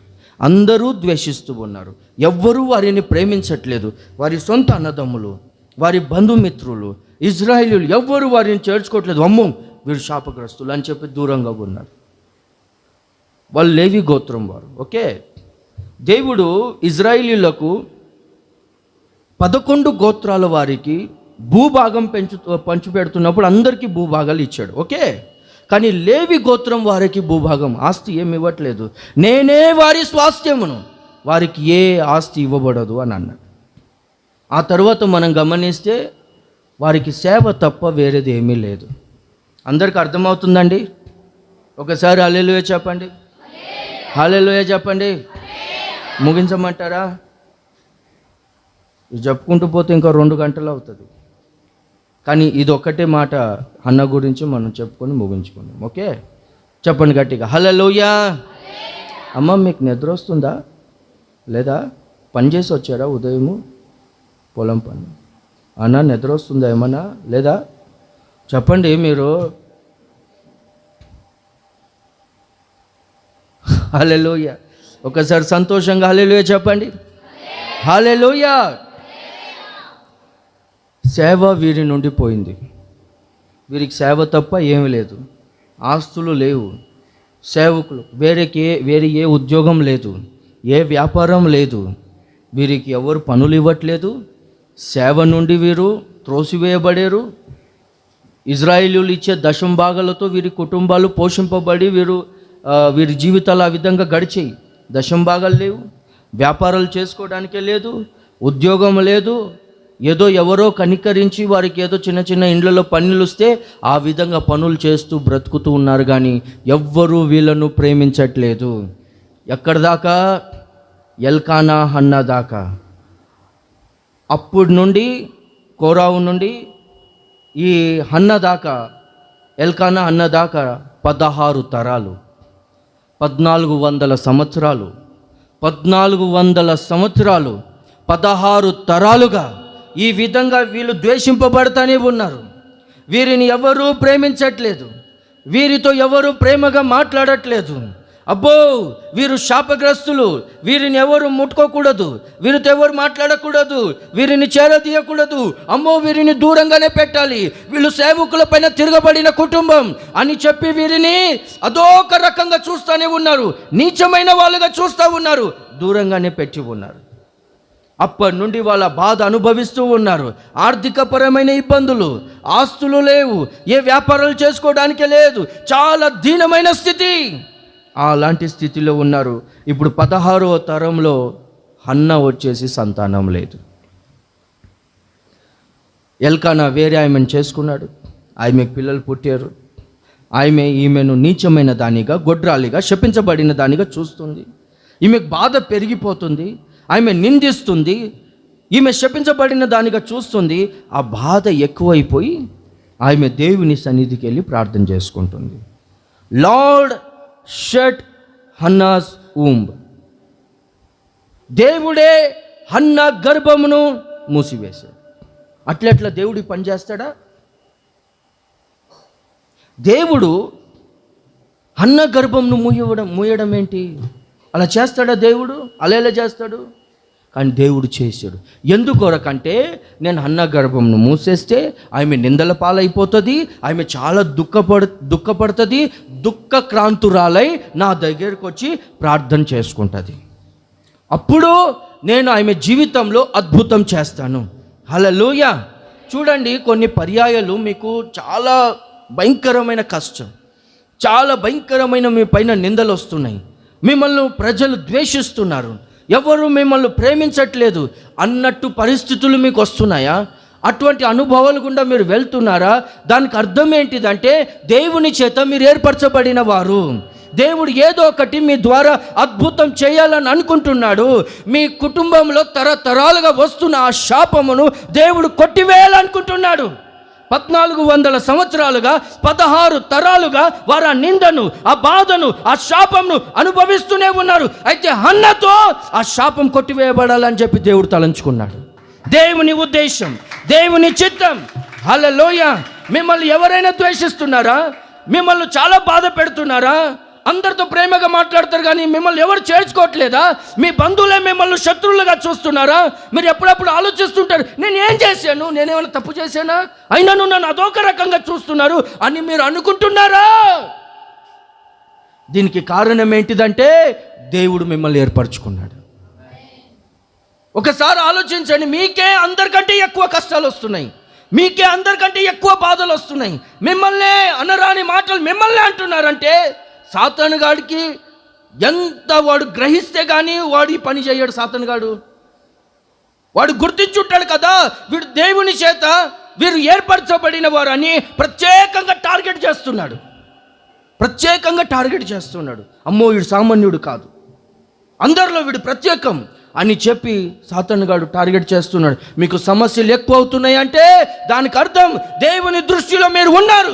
అట్లాంటి సమయంలో దేవుడు నాకు తోడుగా ఉన్నాడని అర్థము. అది కాదు, తోడుగా లేడు అని అర్థం కాదు. దేవుడు తోడుగా ఉన్నాడు. దేవుడు ఒక అద్భుతం చేయాలని అనుకుంటున్నాడు. హల్లెలూయా, హల్లెలూయా. ఎవరైనా మిమ్మల్ని ద్వేషిస్తే, మిమ్మల్ని తిరస్కరిస్తే, మిమ్మల్ని బాధ పెడితే వారిని బట్టి దేవునికి స్తోత్రం అని చెప్పాలి. వాళ్ళు బాధ పెడితేనే, వాళ్ళు మిమ్మల్ని చాలా దుఃఖ పెడితేనే అప్పుడే మీరు దేవుని సన్నిధికి వచ్చి మీరు మోకరించి ప్రార్థన చేసుకుంటారు. వారు బాధ పెట్టకపోయి ఉంటే హన్న వచ్చి ప్రార్థన చేసుకునేదా? మీ ద్వారా ఏదో ఒకటి దేవుడు గొప్ప కార్యం చేయాలనుకుంటున్నాడు కనుక ఆ భయంకరమైన కఠిన మార్గంలోనికి నడిపిస్తాడు. మిమ్మల్ని ద్వేషించుచున్న వారిని బట్టి మీరు దేవునికి స్తోత్రం అని అనాలి. అయ్యా వారికి థ్యాంక్స్ చెప్పాలి. నువ్వు నన్ను బాధ పెడుతున్నావు కదా, చాలా థ్యాంక్స్, నిన్ను బట్టి నేను మోకరిస్తాను, నిన్ను బట్టి నేను మోకరించినప్పుడు దేవుడు నా జీవితంలో అద్భుతం చేస్తాను. నేను చెప్పుకుంటానండి, నేను చెప్పుకుంటా. ఈ రోజున నేను ఈ స్థితిలో ఉన్నానంటే నన్ను చాలా బాధ పెట్టారు, నన్ను ద్వేషించారు. ఇప్పుడు నేను చెప్పుకుంటా, ఎక్కడికి వెళ్ళినా చెప్పుకుంటా, వారు నన్ను ప్రేమించి ఉంటే ఈ రోజున నేను ఈ స్థితిలో ఉండేవాని కాదు. వారు నన్ను ద్వేషించారు, తిరస్కరించారు, వీడెవడే అన్నట్టుగా చూశారు, వీడంతానా అన్నట్టు చూశారు. నా మనసుకి చాలా బాధ కలిగింది. అది సమస్తము నాకు మేలు కొరకు జరిగింది. నేను చెప్తాను అన్ని చోట, ఈ రోజున నేను ఈ స్థితిలో ఉన్నానంటే వారు నన్ను ద్వేషించారు, నన్ను ప్రేమించలేదు కనుకనే ఈ రోజున నేను ఆశీర్వదించబడి ఉన్నాను. ప్రైజ్ ది లార్డ్, హల్లెలూయా. అన్న దేవుని సన్నిధికి వెళ్ళి, ప్రభువా సేవ లేదు, ఉద్యోగాలు లేవు, నాకు సంతానం లేదు, 16 తరాలుగా మేము ఈ బాధ అనుభవిస్తూ ఉన్నాం, 16 తరాలుగా ఈ శాపం అనుభవిస్తూనే ఉన్నాం, ఈ నింద అనుభవిస్తూనే ఉన్నాం, 1400 సంవత్సరాలుగా అందరి చేత నిషేధించబడుతున్నాం, తిరస్కరించబడుతున్నాం. ఒక్క మగబిడ్డ నీవయ్యా, ఒక్క మగబిడ్డ నీవయ్యా, వాడిని నీ సేవకే నేను అప్పగిస్తాను, వాడి తలపైన క్షవరపు కత్తి రానివ్వకుండా వాడిని మీకే అప్పగిస్తాను అని ప్రార్థన చేసుకున్నాను. ప్రైజ్ ది లార్డ్, హల్లెలూయా. కొంతమందికి తరతరాలుగా షుగర్ వ్యాధులు వస్తూ ఉంటాయి, తరతరాలుగా బీపులు వస్తూ ఉంటాయి, తరతరాలుగా అదొక రకమైన ఆ కుటుంబానికి చెడ్డ పేరు వస్తూ ఉంటుంది. అయితే హన్నా వలె ప్రార్థన చేసుకుంటే, బలిపీఠం కట్టండి, ప్రార్థన బలిపీఠం, ప్రార్థన చేసుకుంటే దేవుడు ఏం చేస్తాడు తెలుసా? దేవుడు హన్నాకు దేవుడే గర్భంను మూసేశాడు, దేవుడే గర్భంను తెరిచాడు. గాయపరచువాడు ఆయనే, గాయాన్ని మానుపువాడు ఆయనే. హల్లెలూయా, హల్లెలూయా. ఆ మార్గాలు దేవుడు వచ్చేసి తన ఉద్దేశం చెప్తాడు కానీ మనల్ని ఏ మార్గం గుండా నడిపించబోతున్నాడు అది మాత్రం చెప్పడు, డీటెయిల్స్గా చెప్పడు. ఇజ్రాయేలీలకు మీకు కానాను దేశం ఇస్తానని అన్నాడు, కానీ మీరు ఎర్ర సముద్రం గుండా వెళ్ళాలి, అక్కడ ఫరో సైన్యం వెంటాడుతూ ఉంటుంది, ఆ తర్వాత మీరు ఆకలి కొంటారు, అమాలేకులు ఇవన్నీ చెప్పలా. జస్ట్ ఆయన గోల్ ఒకటే చెప్పాడు. మనకు కూడా దేవుడు అన్ని డీటెయిల్స్గా చెప్పాడు. యోసేపుకి ఏం చెప్పాలా, ఓన్లీ దర్శనం ఇచ్చాడు. కానీ ఆ మార్గం ఎంత కఠినమైనది తెలుసా? Praise the Lord. అయితే ఆయనే సమస్తమును జరిగిస్తూ ఉంటాడు. ఇదంతా విశ్వాసంతో కూడినది. ఇదంతా హల్లెలూయా. దేవుడు మగబిడ్డనిచ్చాడు. అతని పేరు ఏంటి చెప్పండి అందరూ, సమూయేలు పుట్టిన తర్వాత పాలు విడవగానే దేవుని సన్నిధికి, దేవుని మందిరానికి వెళ్ళి సమర్పించింది. అప్పుడు వయసు ఎంత ఉండొచ్చో?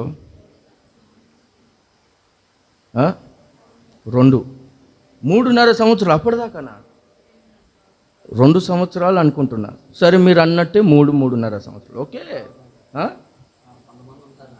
కదా, హల్లెలూయా. సరే అన్నట్టు అన్న. లేవీయులకు దేవుడిచ్చిన కట్టడ ఏంటిదంటే, ఎవరైనా సేవ చేయడానికి రావాలంటే 30 సంవత్సరాలు నిండిన తర్వాతే, 30 నుండి 50 మధ్యలో ఉన్న వారిని సేవకు తీసుకుంటారు. సమూయేలు వయసు ఎంత?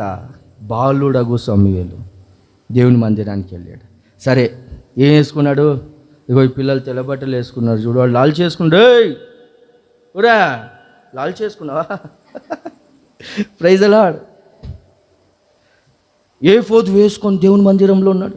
ఏఫోదు ఎవరు? ప్రధాన యాజకుడు వేసుకుంటాడు ఏఫోదు. బాలుడగు సమూయేలు దేవుని మందిరంలో ఉన్నాడు, ఏఫోదు వస్త్రం వేసుకున్నాడు. దేవుడు సమూయేలుతో మాట్లాడుతున్నాడు, ఏలితో మాట్లాడట్లేదు. పాత నిబంధనలో 30 సంవత్సరాలు నిండిన తర్వాత సేవకు రావాలి. క్రొత్త నిబంధనలో అంత్య దినముల యందు సర్వ శరీరుల మీద నా ఆత్మను కుమ్మరిస్తాను. హల్లెలూయా. బాలురు ప్రవచిస్తారు, యవనస్తులు దర్శనమును చూస్తారు. హల్లెలూయా. కొత్త నిబంధన సేవ వేరు. మొదటి అధ్యాయం అంతా హన్న ఏడుస్తూ ఉంటుంది. 2వ అధ్యాయంలో హన్న సంతోషంతో, ఆనందంతో పాట పాడుతూ ఉంటుంది. దేవుడు కన్నీటిని నాట్యంగా మారుస్తాడు, దుఃఖంను సంతోషకరంగా మారుస్తాడు. తరతరాల నుండి వచ్చిన ఆ శాపము హన్న ప్రార్థనతో కొట్టివేయబడింది. తరతరాలుగా ఆ కుటుంబాన్ని ద్వేషిస్తూనే ఉన్నారు 1400 సంవత్సరాలు. ఆ కోరవు రచించిన కీర్తన, కోరవు సంతానము రచించిన కీర్తనలు, దినమెల్ల సిగ్గుతో మా ముఖమును మా ముఖం కమ్ముకొని ఉన్నదని అంటాడు. నీ దేవుడు ఏమాయను, ఎక్కడున్నాడు నీ దేవుడు అని ప్రజలు మమ్మల్ని అడుగుతూనే ఉన్నారు. అట్లాంటి భయంకరమైన బాధ అన్న ప్రార్థనతో కొట్టివేయబడింది. హల్లెలూయా. మీ ప్రార్థన ద్వారా మీ కుటుంబంలో ఉన్న శాపము అది ముగించబడాలి, కొట్టివేయబడాలి. మీ ప్రార్థన ద్వారా మీ కుటుంబంలో ఉన్న దుఃఖము తొలగిపోవాలి. మీ ప్రార్థన ద్వారా మీ కుటుంబానికి మంచి పేరు రావాలి. మీ ప్రార్థన ద్వారా ఒక కొత్త తరం తయారవ్వాలి. హల్లెలూయా. నా కొమ్మును పైకి హెచ్చించాడని అన్న అంటది. ఎక్కడైతే తల దించుకునిందో, ఎక్కడైతే వీళ్ళు ఇన్ని సంవత్సరాలుగా అవమానపరచబడి ఉన్నారో, అదే ప్రాంతంలో దేవుడు హన్నకు సమూయేలును అనుగ్రహించాడు. సమూయేలు ఎట్లాంటి వ్యక్తి అంటే, ఇజ్రాయేలీయులకు మొదటి రాజును అభిషేకించిన వ్యక్తి, సౌలును అభిషేకించిన వ్యక్తి, దావీదును అభిషేకించిన వ్యక్తి.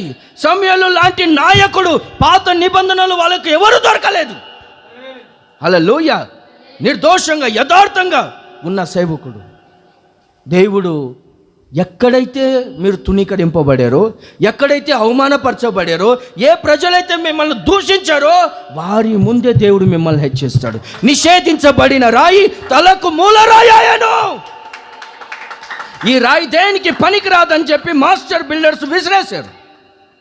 ఆ రాయిని దేవుడు ఏర్పరచుకొని ఇల్లంతా ఆ రాయి పైన ఆధారపడేటట్టు చేస్తాడు దేవుడు. మిమ్మల్ని ప్రేమించట్లేదా, మిమ్మల్ని ద్వేషిస్తున్నారా, తునీకరిస్తున్నారా, దేనికి పనికిరారని అన్నారా, మీ మీదని అనేకులను ఆధారపడేటట్లు దేవుడు చేస్తాడు. ఆశీర్వాదం వారికి కావాలంటే మీ ద్వారానే జరిగేటట్లుగా దేవుడు చేస్తాడు. అవమానం నొందిన చోటనే దేవుడు రెట్టింపు ఘనతను దేవుడు నా జీవితంలో అది చేసి ఉన్నాడు అక్షరార్థంగా. ఇది చేయడం దేవునికి చాలా ఇష్టం. ఇది చేయడం దేవునికి చాలా ఇష్టం. దయచేసి మీరు బాధపడవద్దు. దేవుడు నన్ను విడిచిపెట్టాడు, దేవుడు నన్ను మర్చిపోయాడు, ఎటువంటి కార్యాలు జరగట్లేదు అని అనుకోవద్దు.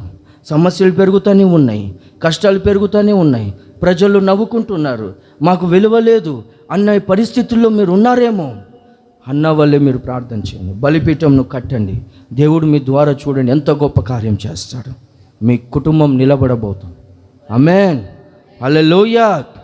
అందరు కళ్ళు మూసుకోనండి, ప్రార్థన చేద్దాం. నిలబడండి, అందరు నిలబడండి. ఇంకా చాలా విషయాలు ఉన్నాయి. బలిపీఠం అనేది కృతజ్ఞత అర్పణకు సాదృశ్యం. బలిపీఠం కానుకలు, బలిపీఠం క్షమించడం, సమాధానపడడం. మనకు సమయం లేదు. రెండు మాటలు మనం ధ్యానించుకున్నాం. దయచేసి అందరూ ఈ రోజున తీర్మానం చేసుకునండి. Praise the Lord, praise the Lord, praise the Lord, praise. నా మాటల వలన ఎవరికైనా బాధ కలిగి ఉంటే దయచేసి క్షమించండి. మిమ్మల్ని ప్రభులో బలపరచాలని ఆ ఆలోచనతోనే కొన్ని విషయాలు చెప్పాను. నిద్రపోవద్దని చెప్పాను. మీరు హర్ట్ అయి ఉంటే క్షమించండి. అలా నిద్రపోకూడదని నేను అట్లా చెప్పాను. అయితే మీరందరు దీవించబడాలని ఆశ, దయచేసి కళ్ళు మూసుకొని ఒక 5 నిమిషాలు మీరందరూ ప్రార్థన చేసుకోండి. Praise the Lord, praise the Lord. మీరందరూ దేవుని చేత ఏర్పరచబడిన వారు.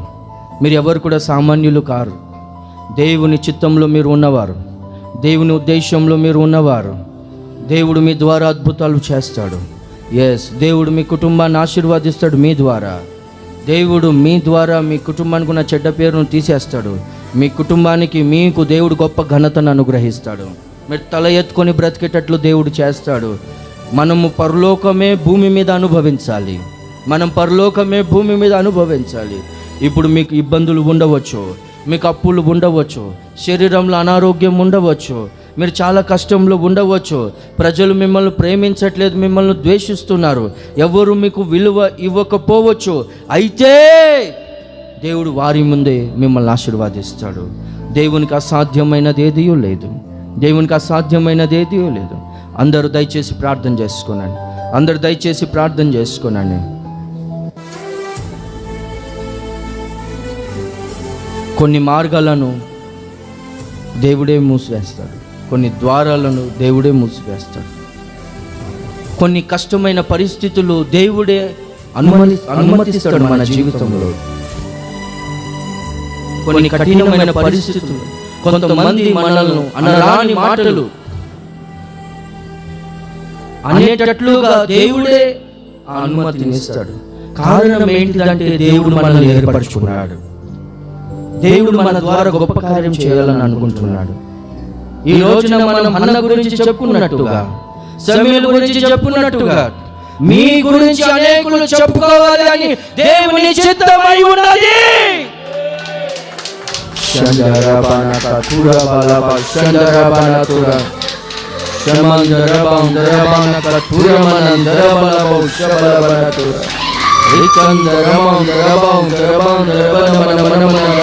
మనుషులందరూ విడిచిపెడతారు, దేవుడు విడిచిపెట్టాడు.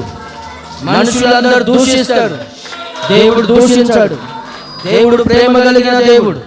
దేవుడు తన పిల్లలను అవమానాలు అవ్వాలని దేవుడు ఇష్టపడేవాడు కాదు. దేవుడు తన పిల్లలకు ఘనతనివ్వాలని ఆశపడుతున్నాడు. దేవుడు తన బిడ్డలను ఆశీర్వదించే దేవుడు. ఈ రోజున ఎవరైతే ప్రార్థన చేసుకుంటారు వారు వారి జీవితంలో నిశ్చయంగా అద్భుతం చూస్తారు. వారి జీవితంలో నిశ్చయంగా అద్భుతం చూస్తారు. ఈ రాత్రి అద్భుతం జరిగే రాత్రి, ఈ క్షణం అద్భుతం జరిగే సమయం, దేవుడు ఒక్కొక్కరిని ముట్టుతున్న సమయం. దేవుడు ఒక్కొక్కరి కన్నీళ్లను తుడిచే సమయం. మీ దుఃఖము సంతోషకరంగా మార్చబడే సమయం ఈ సమయం. మీ కన్నీళ్లు నాట్యంగా మార్చబడే సమయం ఈ సమయం. దేవుని మొరపెట్టి దేవుని పిలవండి. యేసయ్యా అని పిలవండి. మీరు దుఃఖంలో ఉండడం దేవుని చిత్తం కాదు. అద్భుతం జరగాలి మీ ద్వారా అద్భుతం జరగాలి. తరతరాలుగా వస్తున్న రోగం మీ కుటుంబంలో, తరతరాలుగా వస్తున్న రోగం కొట్టివేయబడాలి. తరతరాలుగా వస్తున్న శాపము కొట్టివేయబడాలి. ఆ దోషం కొట్టివేయబడాలి. తరతరాలుగా వస్తున్న ఆ చెడ్డ పేరు కొట్టివేయబడాలి. పాపం చేశారు కోరవు వారు, అయితే ఆ శాపము 16 తరాలు అనుభవిస్తూ ఉన్నారు. ఎల్కానా, హన్నా వారే తప్పు చేశారు, వారే పాపం చేశారు వారు అనుభవించడానికి. అన్న ప్రార్థన, ప్రభువా మేమే తప్పు చేశాం, ఈ శాపం మేమెందుకు అనుభవిస్తున్నాం? ఎవరో మా పితరులు చేశారు, ఆ శాపం మేము అనుభవిస్తున్నాం. ఎందుకయ్యా మేమేం చేశాము? దయచేసి కనికరించండి అని ప్రార్థన చేసుకున్నాం. ఒకప్పుడు మీరు తప్పులు చేసి ఉండొచ్చు, ఒకప్పుడు మీరు సేవకునికి వ్యతిరేకంగా మాట్లాడి ఉండొచ్చు, ఒకప్పుడు మీరు సంఘంని లేకపోతే సేవకులను దూషించి ఉండొచ్చు. దానికి మీరు శిక్ష అనుభవించారు. అయితే కొంతమంది అదే దృష్టితో మిమ్మల్ని చూస్తూ ఉండవచ్చు. మీరు చేసిన తప్పులను బట్టి మనుషులు అదే విధంగా మిమ్మల్ని చూస్తూ ఉండొచ్చు. అయితే మీరు మారిన సంగతి ప్రజలకు తెలియదు కానీ దేవునికి తెలుసు. మీరు మారిన సంగతి ప్రజలకు తెలియదు కానీ దేవునికి తెలుసు. సేవకునికి, సంఘానికి, కుటుంబస్తులకు తెలియకపోవచ్చు కానీ దేవునికి తెలుసు. తప్పక దేవుడు కరుణిస్తాడు, తప్పక దేవుడు కరుణిస్తాడు. మీ మనసును బాగుగా ఎరిగిన దేవుడు, మీ మనసును బాగుగా ఎరిగిన దేవుడు. మీ ద్వారా ఒక కొత్త జనరేషన్ రావాలి, మీ ద్వారా ఒక కొత్త తరం పుట్టుకుంటూ రావాలి. రాజులను అభిషేకించే తరం.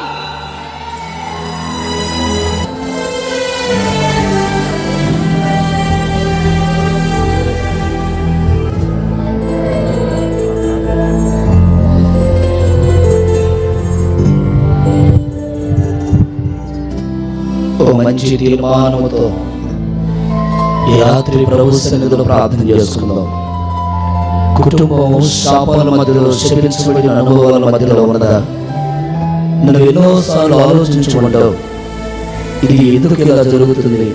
అందరూ బాగానే ఉన్నారుగా, నాకే ఎందుకు కష్టం, నాకే ఎందుకు రోగం, నాకే ఎందుకు వేదన, నాకే ఎందుకు బాధ, నేనేనా ఈ సమస్యలో ఉన్నాను, అందరూ బాగానే ఉన్నారు కదా, నాకెందుకు కష్టమని. ఒకవేళ నీ జీవితంలో నిద్రపట్టి రాత్రులు ఎన్నో గడుపుతూ కృంగిపోతూ, కృషించిపోతూ, నలిగిపోతూ, మదనపడుతూ నీరసించిపోయేవేమో. ప్రభు అంటారు, నీ ద్వారానే శపితమైన ప్రతి కార్యములన్నిటికీ ముగింపు కలిగే రాత్రి నీ ప్రార్థన ద్వారా, నీ ఆశల ద్వారా, నీ కన్నీటి ప్రవాహము ద్వారా తరాల నుండి వస్తున్నటువంటి శాపానికి ఒక ముగింపు రాత్రి కలుగునుగాక, కలుగునుగాక, కలుగునుగాక, కలుగునుగాక. అన్న దేవుని సన్నిధిలో వేడుకుంది, అయ్యా ఈ శాపం నాతోనే ముగించబడాలి, ఈ శాపం నా తరములోనే ముగించబడాలి. దేవుని సన్నిధిలో విలపించింది, గోజారింది, సరైన బలిపీఠాన్ని కట్టుకుంది. కన్నీటి ప్రార్థనతో కూడిన బలిపీఠం. ఈరోజు నువ్వు ఏ బలిపీఠం కట్టుకుంటున్నావు? నీ బలిపీఠం పడిపోయిందా? నీ బలిపీఠాన్ని బాగు చేసుకో, నీ బలిపీఠాన్ని మరలా దేవుని సన్నిధిలో సరి చేసుకో. బలిపీఠం మీద నిత్యము బలులు అర్పించాలి. ఈ రాత్రి నీ బలిపీఠం బాగుపరచబడునుగాక, ఈ రాత్రి నీ బలిపీఠం సరి చేయబడునుగాక, ఈ రాత్రి నీ బలిపీఠం మీద బలులు అర్పించడానికి కావలసిన కృప నీవు పొందుకుందవుగాక. ఆ యోగ్యత నాకు ఇవ్వయా అని అందరూ మీ కుడి చేతులు పైకెత్తి ప్రార్థన చేసుకుందాం. అందరూ కుడి చేతులు ఎత్తి ప్రార్థన చేసుకుందాం. మన మధ్యలో దైవజనులు లాజరయ్య గారు ఉన్నారు. వారు ప్రార్థన చేస్తారు. మనందరం ప్రార్థనలోకి పవిత్రం.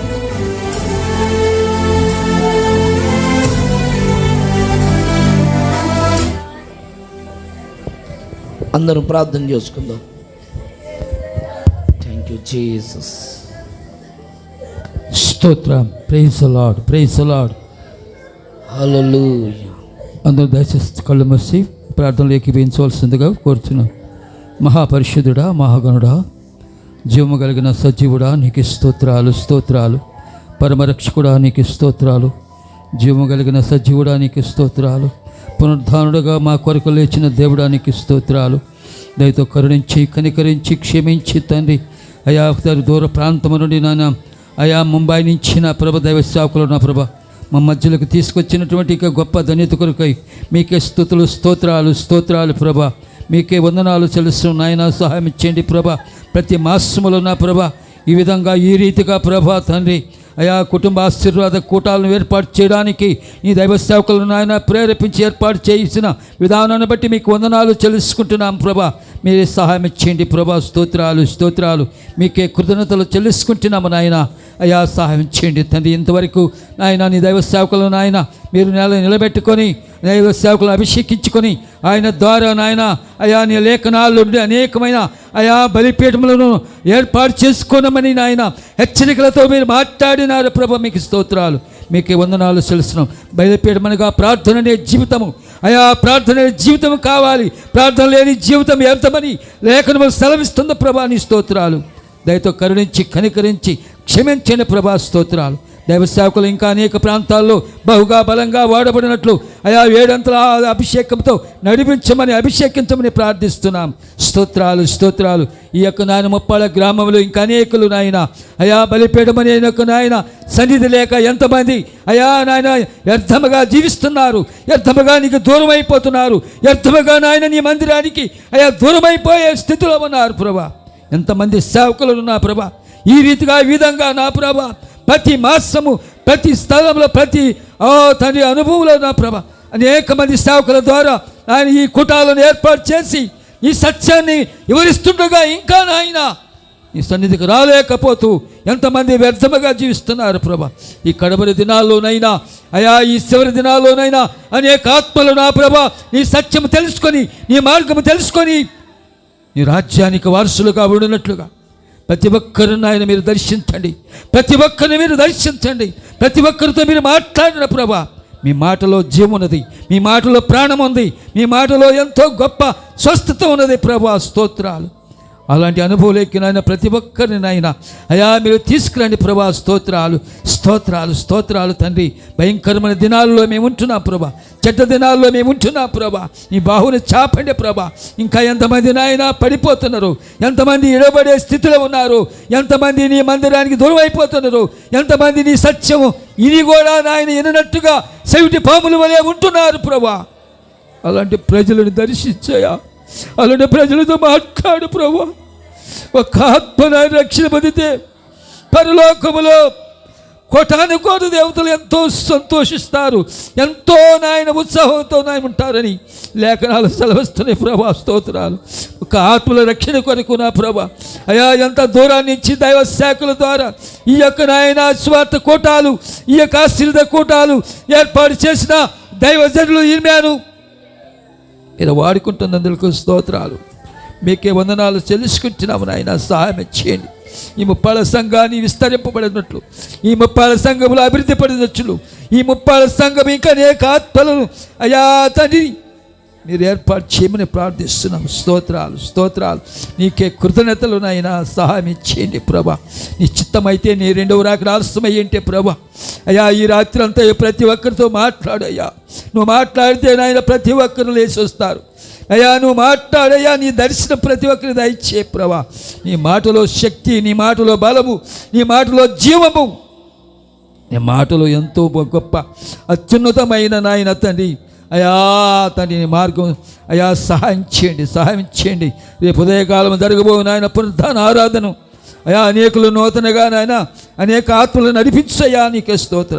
ఈ పునరుద్ధాన ఆరాధన కూడా నీకు మహిమకరముగా అయా నీ సంఘానికి ఆశీర్వదకరముగా, నీ సేవకులకు నాయన ఆశీర్వదకరముగా, దీవెనకరముగా మీరే ఆశీర్వదించి దీవించి మహిమ ఘనత ప్రభావాలు నీకే పొందుకొనమని యేసు పరిశుద్ధ నామములో ప్రార్థించి అడిగి వేడుకొని పొందుకునే నామ పరమ తండ్రి. ఆమేన్, ఆమేన్.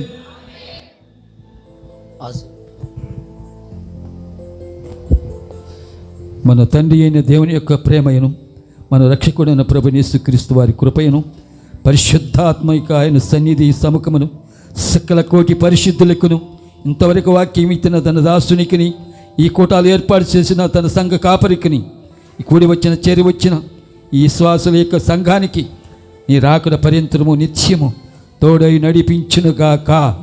ఆమేన్, ఆమేన్.